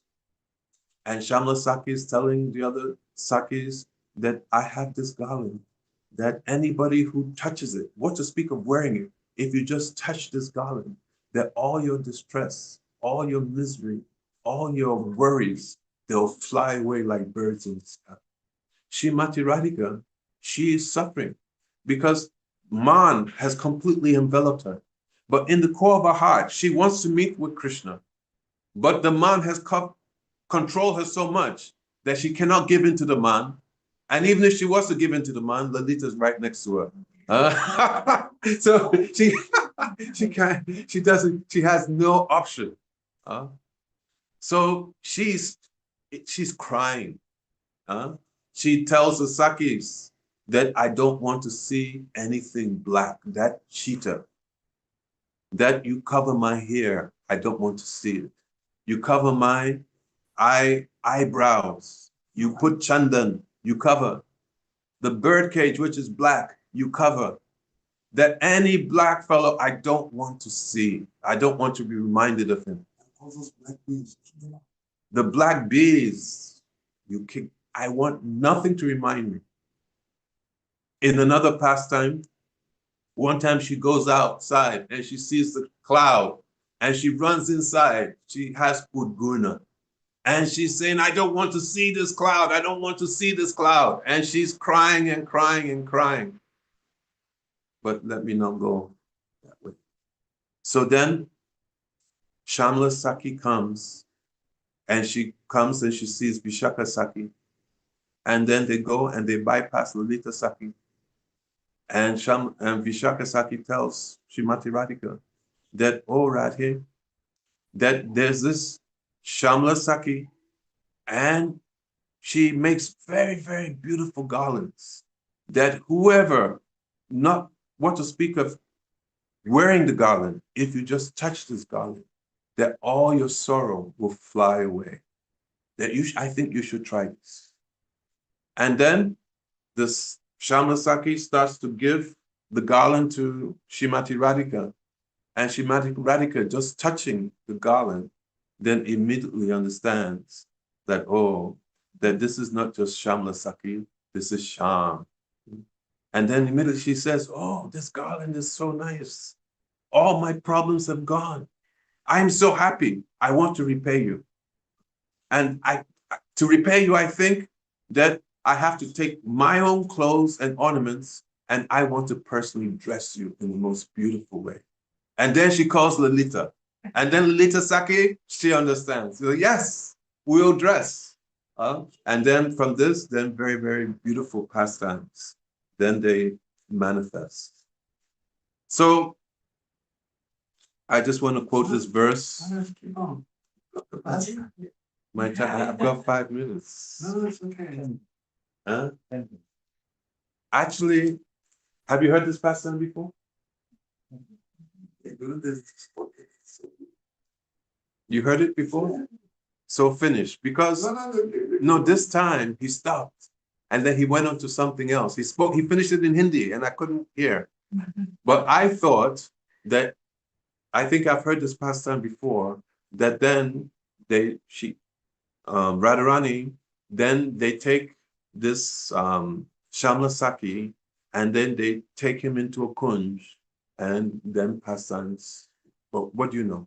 What I heard is that at that time, no, Krishna is a Shamsaki is like very shy. No. And then Lalita said, come on, we're all girls here, there's no problem. And then they don't want, Krishna doesn't want, so they all jump on him with glances, messages, okay, let's catch him. They catch him, they take off his clothes, the 2 mangoes that he put instead of breast fall on the ground, and they're all giggling. And oh laughing. my God. And then they say, That's from Chamat. No, that's Chamatkara Chandrika. That's in Java, that's a different pastime. What's a different pastime? Yeah. It's a good one though. That's when he comes as a singer. Okay. That's when he comes as a singer and charms everybody. Yeah, All he wants is her embrace. when I was listening today, Gurudev didn't finish. So that's why I didn't go any further. Many times he spoke that pastime very, very beautifully. Yeah. Sometimes he said Krishna put kadamba flowers like this. Made the gesture. And the Sakis would laugh so much. The Krishna's blues would fall off, and those flowers would fall off the ground. They were all make fun of him. They were laughing. And then the man would break, and they would laugh. Yeah. So then, this class that I was just listening to today, then Gurudev was there, Sriji Mandir, and he quoted the verse, Anuradya Radha Padam Bojarenu, Anashritya Vrinda Tadvim Tat Padankam, Asambasya Tat Baba Gambira Chitam, Kutasyam Sindhu Rasas Yavagaha. That how can a person be immersed in Shamras or Madhuras, the loving relationships between Radha and Krishna? How can one be immersed if he has never worshipped the dust of Srimati Radharani's lotus feet? How can he be immersed in Shamras if he's never taken shelter of her pastime places like Sri Varsana Dham, which is marked with the impressions of the lotus feet? And how can he be immersed in Shamras if he is never associated and served devotees whose hearts are submerged in her profound sentiments, that without taking shelter of such devotees, that it will never be possible? So Gurudev, he used to quote often this verse, Yap kinkarishu bahusha kaluka kubani, nityam parasya purushasya shikanda mole, tasya kada rasanide rishabhanu jayas, tatke likunja bhavananga namaj anisyam. That, O Shrimati Radhika, O daughter of Vrishabhanu Maharaj, O ocean of Ras, Sri Krishna, the supreme enjoyer, the source of all avatars, who wears a peacock feather in his hair, that he falls at the feet of your maidservants, and he's crying to them with many humble and grief-stricken words to be allowed entrance into your kunj, where both of you who engage in playful and amorous pastimes. If only I could become one stick and a broom used by your sakis to clean your delightful kunj, I would consider my life a success. Gurudev would say that Krishna, again, he's trying to enter into the kunja of Srimati Radhika, and Srimati Radhika is in Man, and Rup Manjari and other Manjaris are standing outside, and they're watching. And now Krishna, he comes and he's begging them. The Manjaris are very junior. They're young girls. They're very junior to the Sakis. But though they're so small, young girls, the Manjaris, they're so strong that, hey, no admittance, you cannot come. So Srila Gurudev, he will quote this verse, crying that when will that day come? When I can be but a stick, means some insignificant person to entering into your pastimes to render service. That the mood of the Manjaris is kinkari, that they're always serving, and that their service mood is so intimate to Srimati Radhika, that even though they're junior to Lalita, Vishaka, Champakalata, Chitrasakhi, Sudevi, Rangadevi, and those Sakis, all of them, they have their villages all around this mountain of Varsana. That even though they're junior, but because of their intimacy with Srimati Radhika, that their position is the highest position that can be achieved. So Gurudev would bring us to Sriji Mandir, and afterwards, we will go down to either Modi Ashram in Varsana or some other site where we're staying. And there he would put into our hearts this Radha Dasyam, Radha Tattva, and give us the desire. Even though we have no qualification, would give the desire that we should aspire for only one thing, Palya Dasiba. So we come to Sri Varsana Dham under the guidance of Bhaktivedanta, Sri Narayan Maharaj, and our Guru Bhaga, and we pray for their mercy. Thank you,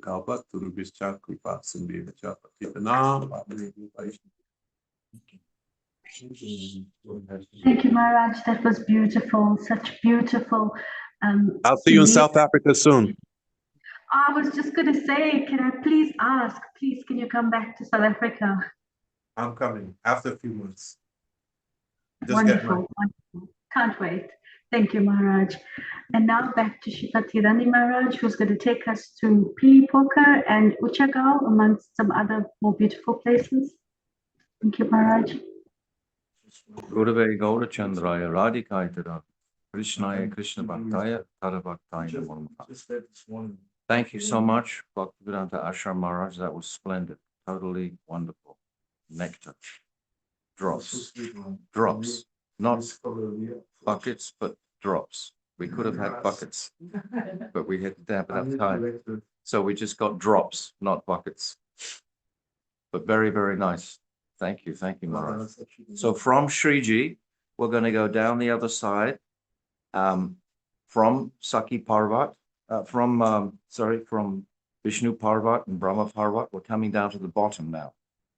And there is the traditional palace where Vrishabhanu Nandini would actually stay with Kirtida, Vrishabhanu Maharaj, and Sridham, and Ananga Manjari. But in the temple that's there that we see, it's a very small, almost insignificant temple, but Gurudev would regularly take us there. And we'd see Kirtida, we'd see Vrishabhanu Maharaj, and we'd see Sridham Sakha. And we'd see Radharani in that place. So this is where they actually lived, and the place of worship today is where we've just been. We've got Ashram Maharaj just described on the, and we just heard that. So then opposite here is the Astasakhi temple, and we can go in there and we can see the Astasakhi. It's very simple, very beautiful arrangement, but there's a presence of them there, and we can appreciate their living in this divine abode right here. So we worship them and we honor them, we remember them. And then from here, we follow the village road and we come out to a crossroads. And just on the other side, we come to Pili-pokhara. So we'll see Pili-pokhara in a minute on the screen. This is very sweet pastime. In Braj, Yashoda, Mother Yashoda, has so much affection for Sri Radhika. And Kirtida has so much affection for Krishna. Just leave this picture as it is. No. So much affection for Krishna. And all the Brijvasis all the time are thinking, actually, Radha and Krishna should be married. They're always hoping that this will actually happen. This is their hope and aspiration. So one day, Sri Radhika, she's in the kitchen, cooking in Yashodama's kitchen, cooking for Krishna. This is before she's married and living in Javat. This is when she's coming across from Varsana to Nandagaon to cook for Krishna. Mother Yashoda already knows the boon that she's received from Durvasa, that anything she tastes will give great strength and taste like nectar and increase the longevity of that person who takes it. So Radhika is there very expertly cooking in Mother Yashoda's kitchen. Then all of a sudden, Mother Yashoda seemingly absent-mindedly picks up some haldi paste, some turmeric paste that's in a bowl, and she smears it on Sri Radhika's hands. And Sri Radhika looks astonished. Oh, Ma, what have you done? This signifies engagement. This is what it signifies. And she feels very shy and embarrassed. And then she decides, I have to go back now. And she tells Mother Yashoda, now I have to leave, I have to go. So she actually just wants to wash this off. So she leaves Nanda's palace and she starts to come back to her home in Varsana. And then she doesn't want to go into the village of Varsana with this haldi paste all over her hands. It's very, it's sticky, it's there. She has to wash her hands. So she comes to this kund that we're looking at now, and she washes the haldi paste off her hands in this kund. And the whole kund goes yellow. You've got another picture with Pili-pokhara? Whole kund goes yellow. And there's little children, yeah, this is better one. And there's little children around and they see that this kund has all become, oh, why was Radharani washing her hands in the kund? And it became, oh, Mother Yashoda must have put haldi, must have put turmeric on her hands and she's washing her hands in the kund. And they all think like that. The little kids are thinking like that. So they run back into the village and they start chattering and telling everybody. And the news comes to Kirtida. The children are saying, oh, it seems like Mother Yashoda has made a proposal for Krishna to become your son-in-law. Kirtida immediately becomes ecstatic. This is exactly what they want. So she feels she has to reciprocate with Mother Yashoda. This is the tradition. This is how it goes. So she gets a beautiful basket. She tells Vrishabhanu Maharaj first. And then together they get a beautiful basket of costly jewels and ornaments and so on, and beautiful cloth. And then they get a very Pakka servant to carry this across to Mother Yashoda with the mood, yes, we accept your offer. And here is our gift of response. We definitely accept it. And Mother Yashoda, she's only got this thought in her mind also.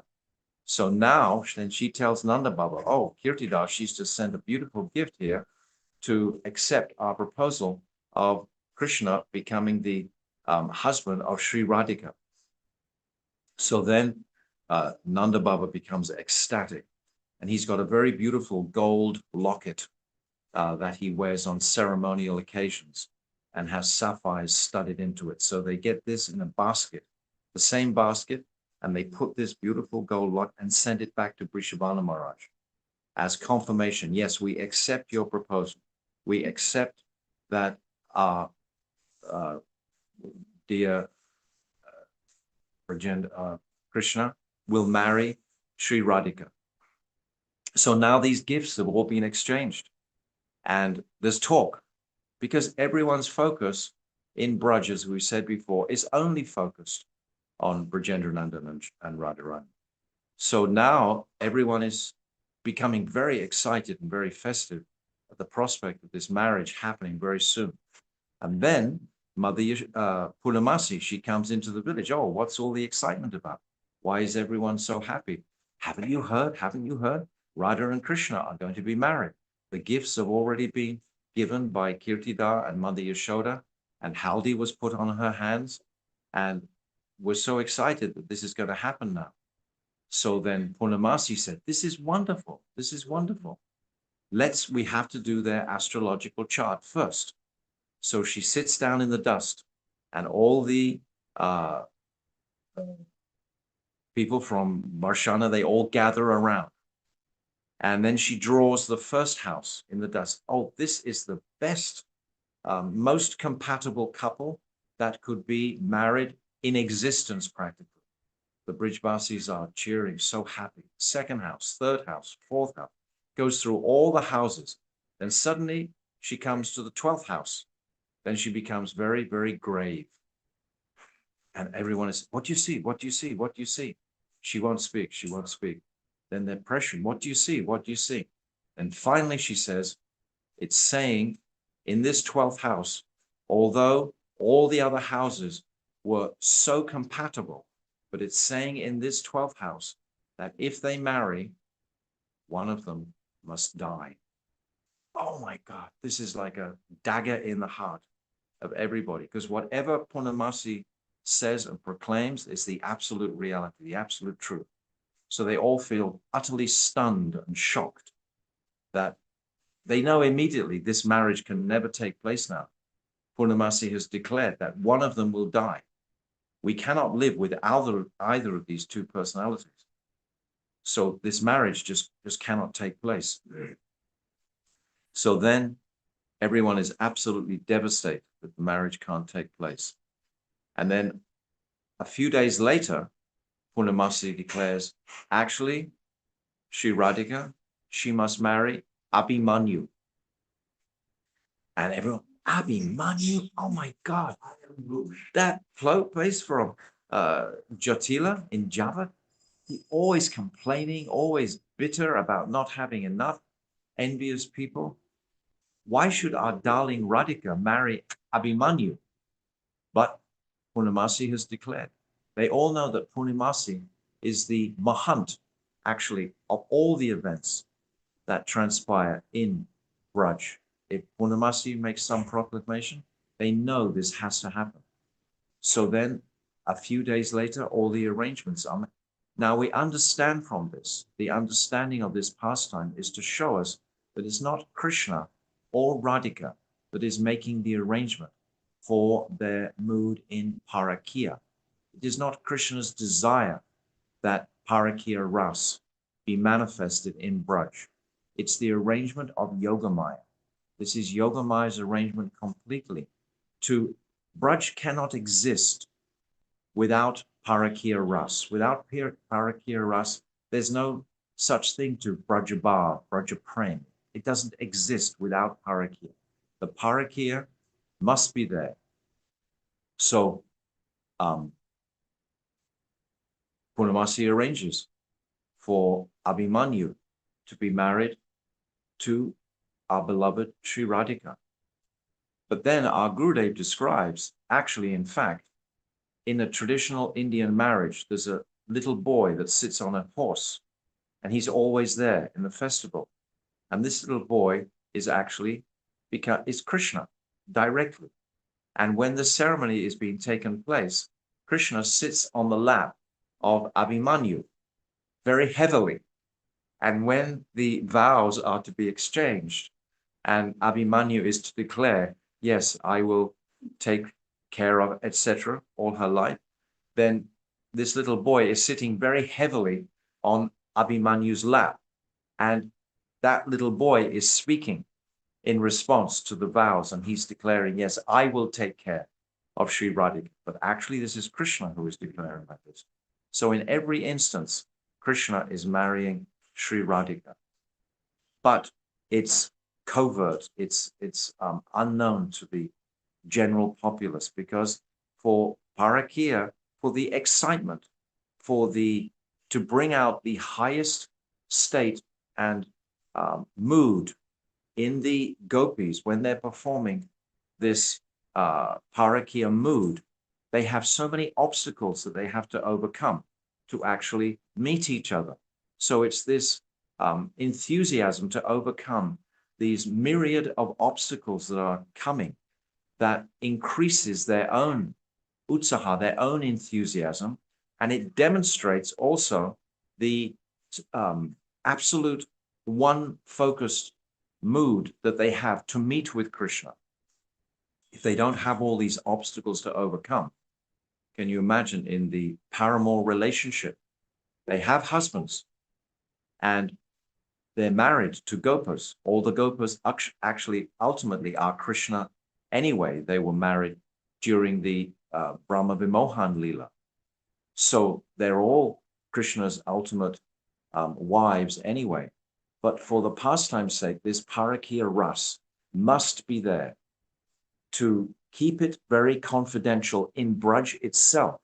Only the gopis understand their relationship with Krishna. Mother Yashoda maybe sometimes has a slightest inkling for a moment, but then dismisses it fully. The Sakhas have some slight inkling, but they don't. The Priyanam Sakhas are privy to this and they understand this. Madhu Mangal, Subal, etc. They understand something of this. but the general sakas don't really understand the extent that Krishna is consorting with the gopis. He's only 7 years old, 8 years old. So this has to be kept very confidential. So because of this pastime is how they established that Radha and Krishna would never be married, even though all the Brijvasis wanted that to take place. So this is Pili-pokhara, where Sri Radhika, she washes the haldi, the turmeric, from her hands. Now from Pili-pokhara, we walk along about 2 kilometers. Now they've made a nice road to the village of Uchagaon. And this is the traditional residence of Lalita Sakhi in Uchagaon. And this is the temple in Uchagaon of Lalita Sakhi. Lalita Sakhi is not born in Uchagaon. She's born in Kerala, in another village called Kerala. And then her parents, they move here later on, just after Radhika's birth. But as we know, Lalita Sakhi, she is so prominent in all the pastimes. Lalita Sakhi is 27 days older than Krishna. And because of that seniority by birth, she has the honor by Radha and Krishna to very often take the controlling, dominating role in their discussions, etc., because she's older. She's 27 days older than Radhika. And she has a mood called pradalbhata, or it's Adyantika Adhika. It's Radhika is Adyantika Adhika, and Lalita is Apekshika Adhika. Apekshika means less than Adyantika. Radhika's mood is described as Adyantika Adhika, which means there's no one even close to her ability, her glories, etc. But Apekshika Adhika is Lalita, who is next to Sri Radhika. So this is her place of residence. And this is where so many sweet, sweet pastimes are performed here. Just down, actually in Lalita Kund, Lalita Mandir, we remember very often the beautiful Lalita Astakam.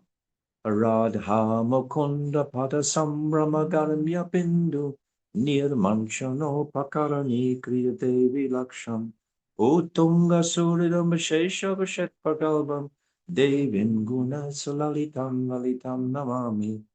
This is saying her body is engaged in wiping away glistening drops of perspiration from the lotus feet of Sri Sri Radha Madhav.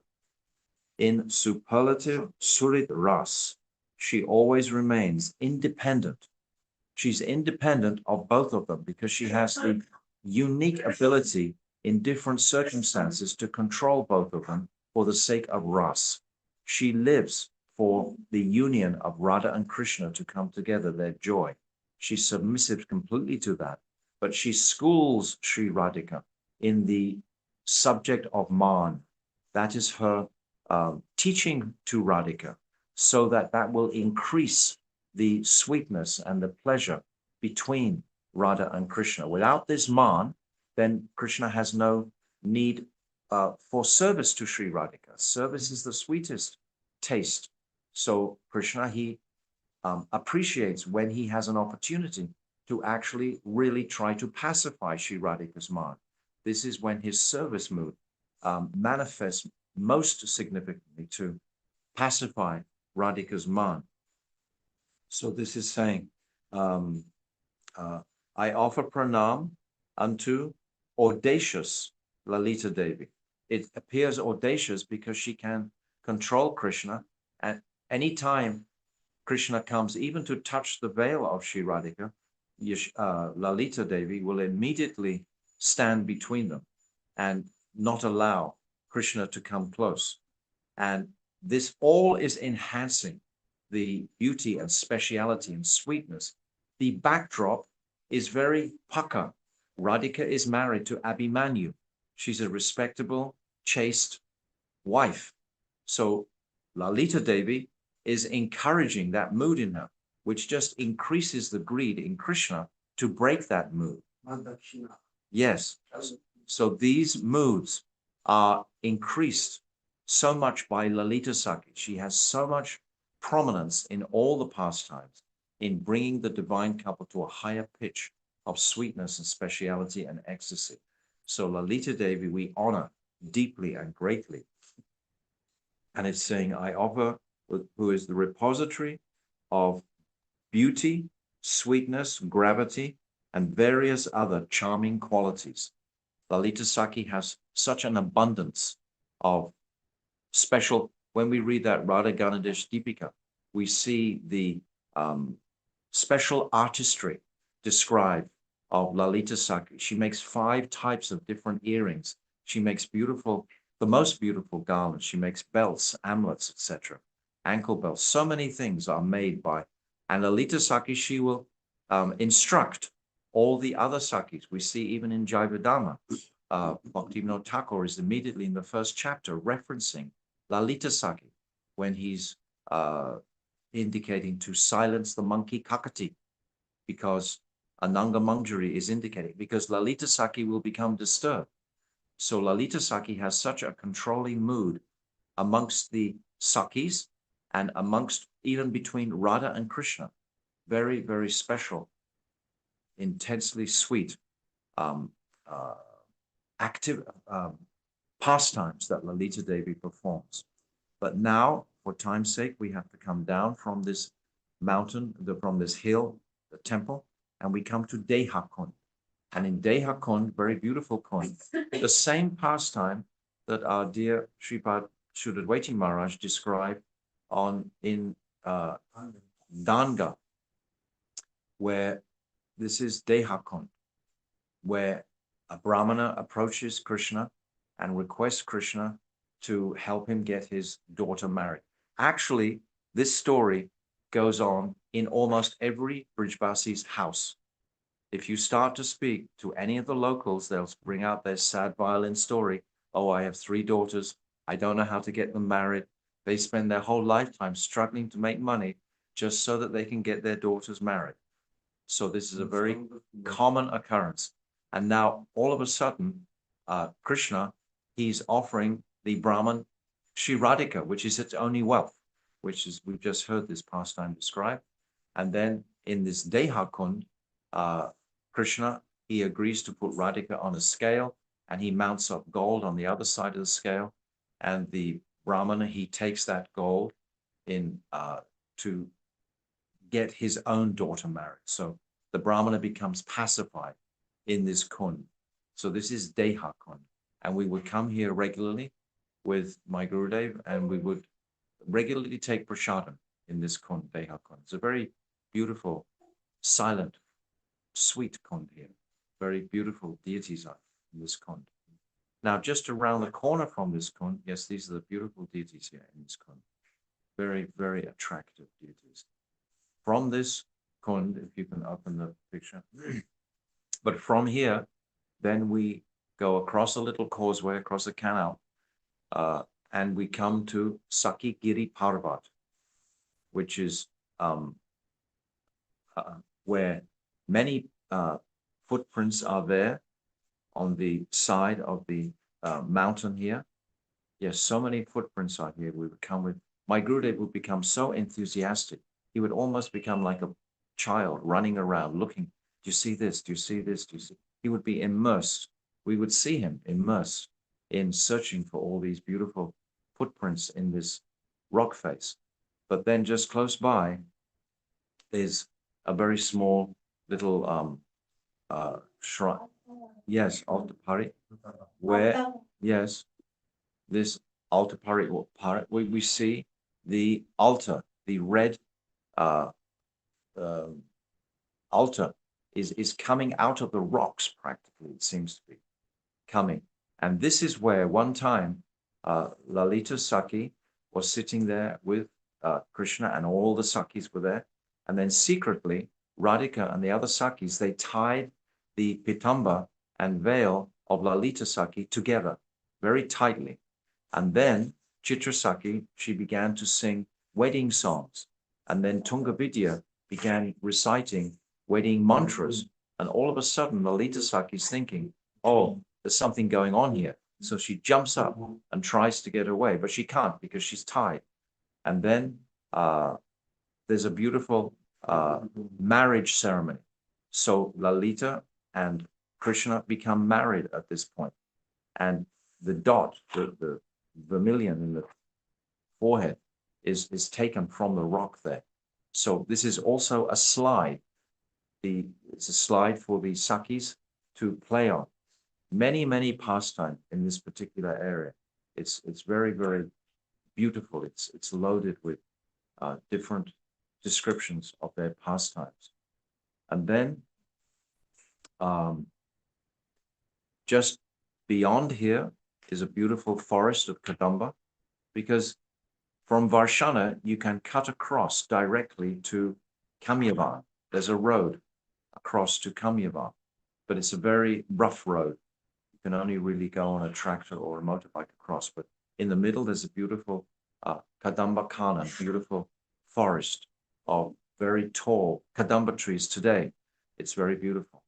And close by also in Uchagaon is the Samadhi of Narayan Bhatta Acharya and his Gufa. Narayan Bhatta Acharya is that personality who came in the 16th century. He came here and he wrote many pastimes about Krishna very beautifully in one very comprehensive book that he published here. And it describes, I've said this before, something like 60,000 pastimes are described by Narayan Bhatta Acharya. And he's very much respected in the whole area. Actually, all the pandas in Sriji, they all have their line coming back to Narayan Bhatta Acharya, who was an Acharya. But his Gufa is here. And if we're fortunate enough, there's a gate, and if there's a pujari there, he'll open the gate and take us down under the ground. And there's a huge room under the ground, which of course in winter is very warm and in summer is very cool. And this is where Narayan Bhatta Acharya, he stayed in that place. No, not his samadhi. Oh, on top, yes. On top is his samadhi. Yes, correct. Huh? And then we go from there to the Dauji Temple, which is very close by, and has the place of Madhusudan there. Madhusudan Baba. That's Babaji. And there's a very beautiful form of Dauji there. And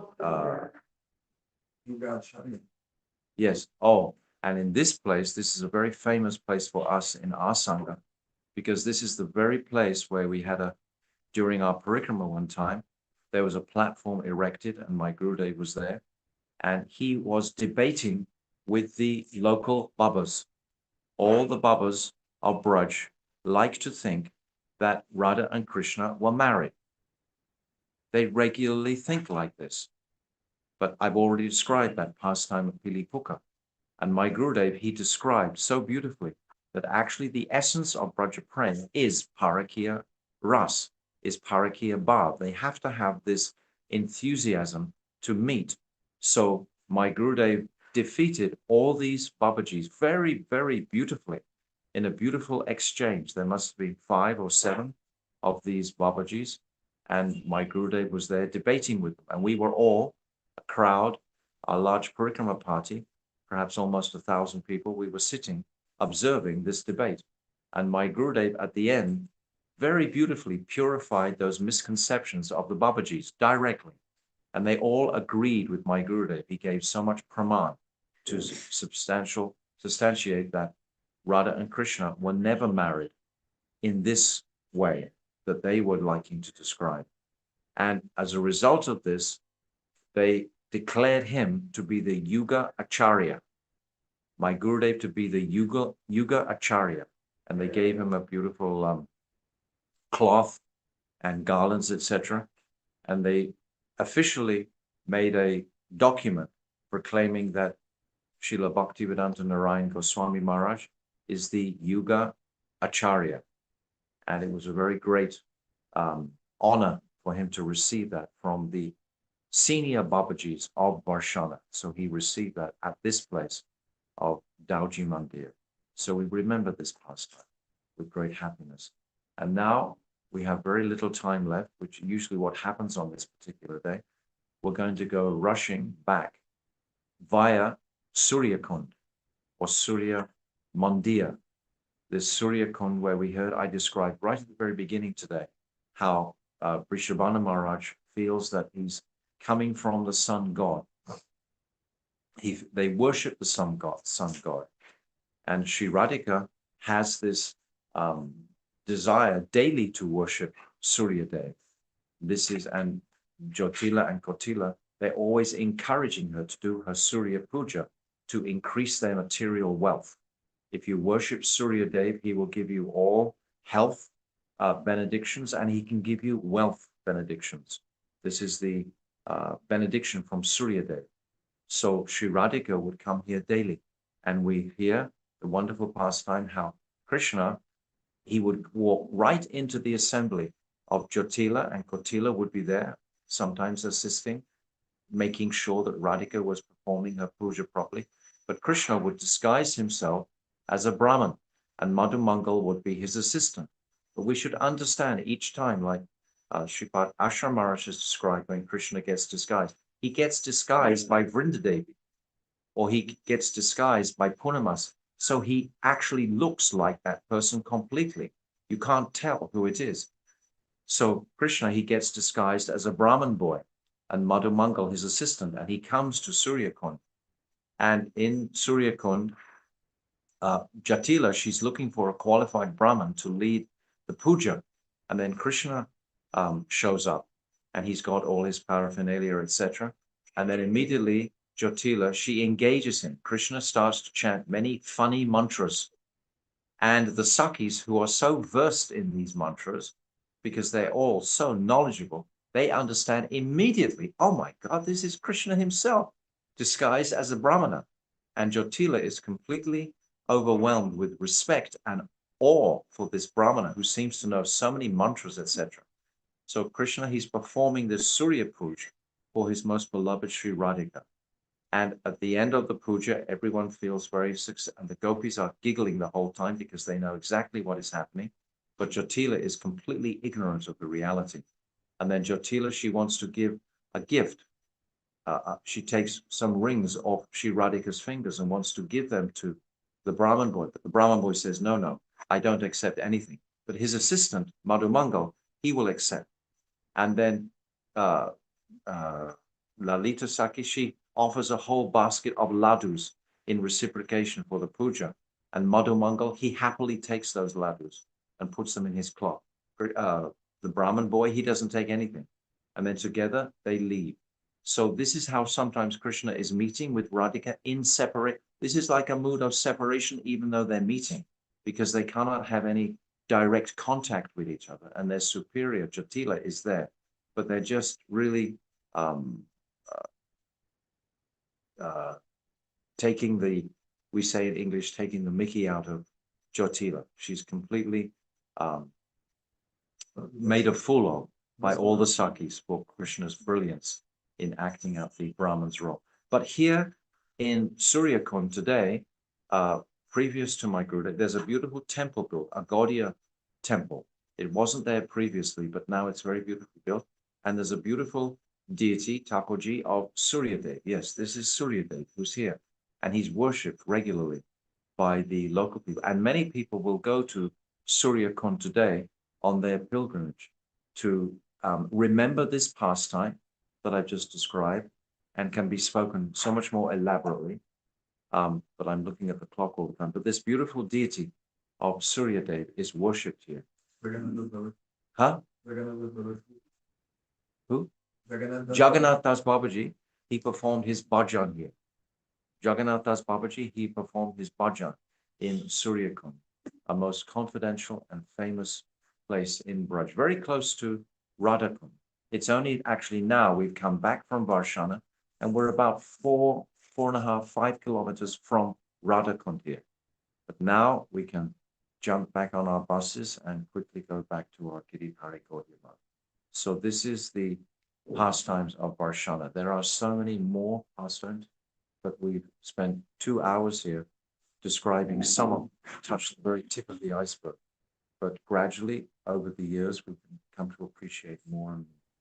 So Surya Dev ki jai, Surya-kunda ki jai, Pili-pokhara ki jai, Uchagaon ki jai,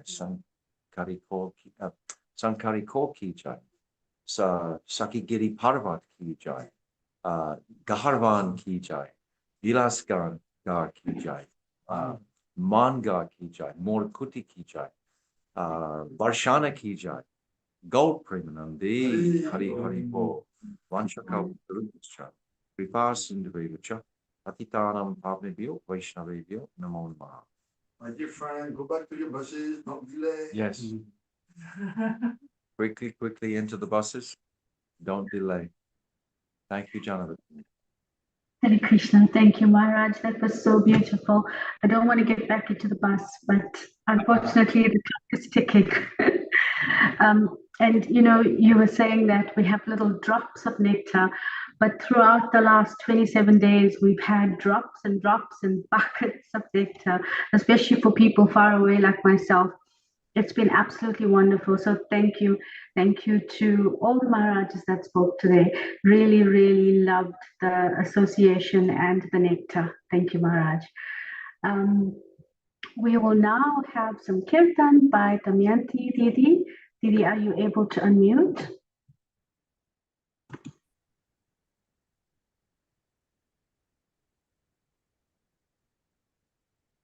There we go. Thank you, Didi. Dandavat pranams.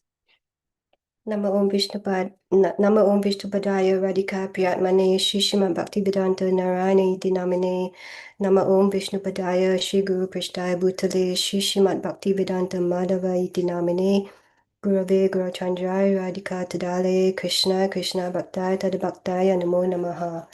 I'm going to sing A.C. Kripa Koro Shri Radhe. It's not in the songbook, but it's in KK songs. Would you like me to paste the lyrics? Yes, Didi, if you can. Okay.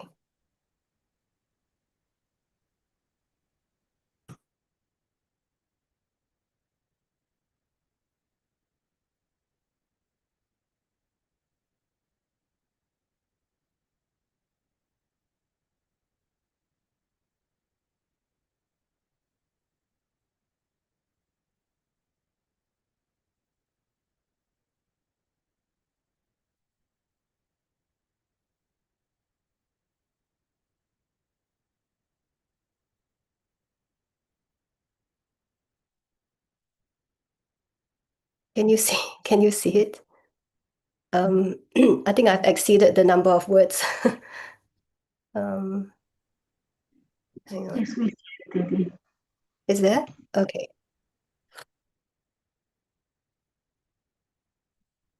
Dandavat pranams to Dandi Maharaj, Vaikanas Maharaj, Sudadvaiti Maharaj, and Ashram Maharaj. Dandavat pranams.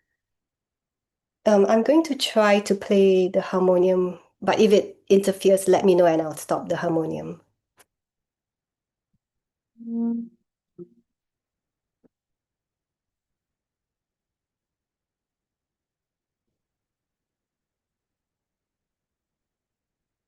A.C.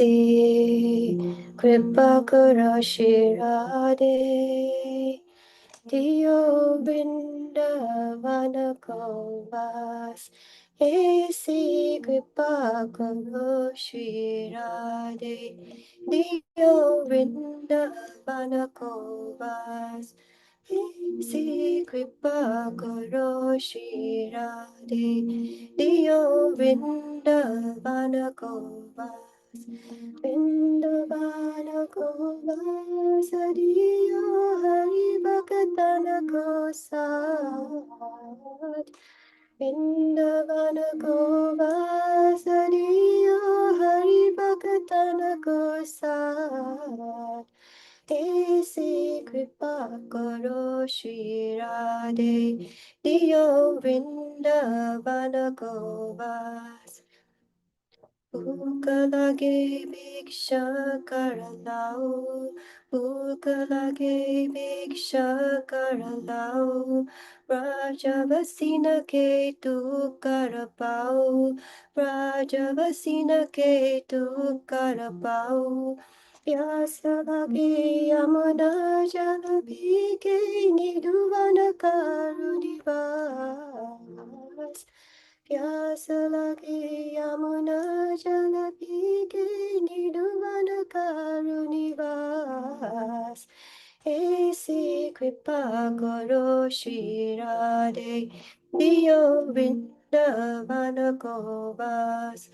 Govardhana parikrama lagao, Govardhana parikrama lagao, Manasa Ganga prem se nahao, Manasa Ganga prem se nahao, Radha Kunda or Krishna Kunda mein nitya karu snan. Radha Kunda Krishna Kunda mein nitya karu snan. Esi kripa karo Shri Radhe Diyo Vrindavana Govas. Esi kripa karo Shri Radhe Diyo Vrindavana Govas. Nanda-garha jao, Nanda-garha jao, Radhe ji ke darshan pao, Radhe ji ke darshan pao, Gahvaravana parikrama lagao, Gahvaravana parikrama lagao, Dana-kuti or Mana-kuti Vede Kura Savilas. Dana-kuti or Mana-kuti Vede Kura Savilas. Esi kripa karo Shri Radhe Diyo Vrindavana Govas. Esi kripa karo Shri Radhe Diyo Vrindavana Govas. Nanda Baba ke dware jao, Nanda Baba ke dware jao, Dao Baiya ke darshan pao, Dao Baiya ke darshan pao, Pavana Sarovara prem se nahao, Pavana Sarovara prem se nahao, Banke Bihari ke darshana pai ke hai jai purana Banke Bihari ke darshana pai ke hai jai purana Esi kripa karo Shri Radhe Diyo Vrindavana Govas. Esi kripa karo Shri Radhe Diyo Vrindavana Govas. Jaya Radhe, Jaya Krishna, Jaya Radhe, Jaya Krishna. Radhe Hey, Radhe Hey, Radhe Hey, Radhe Krishna Hey, Krishna Hey, Krishna Hey, Krishna Hey. Hare Krishna, Hare Krishna, Krishna Krishna, Hare Hare. Hare Rama, Hare Rama, Rama Rama, Hare Hare. Jaya Vrindavana Dham, Jaya Vrindavana Dham, Vrindavana Dham, Jaya Vrindavana Dham, Jaya Guru Deva, Jaya Guru Deva, Guru Deva, Jaya Guru Deva, Nitai Gaura Hari Bo, Hari Bo. Haribo, Nitai Gaura Haribo, Nitai Gaura Haribo, Haribo, Haribo, Nitai Gaura Haribo.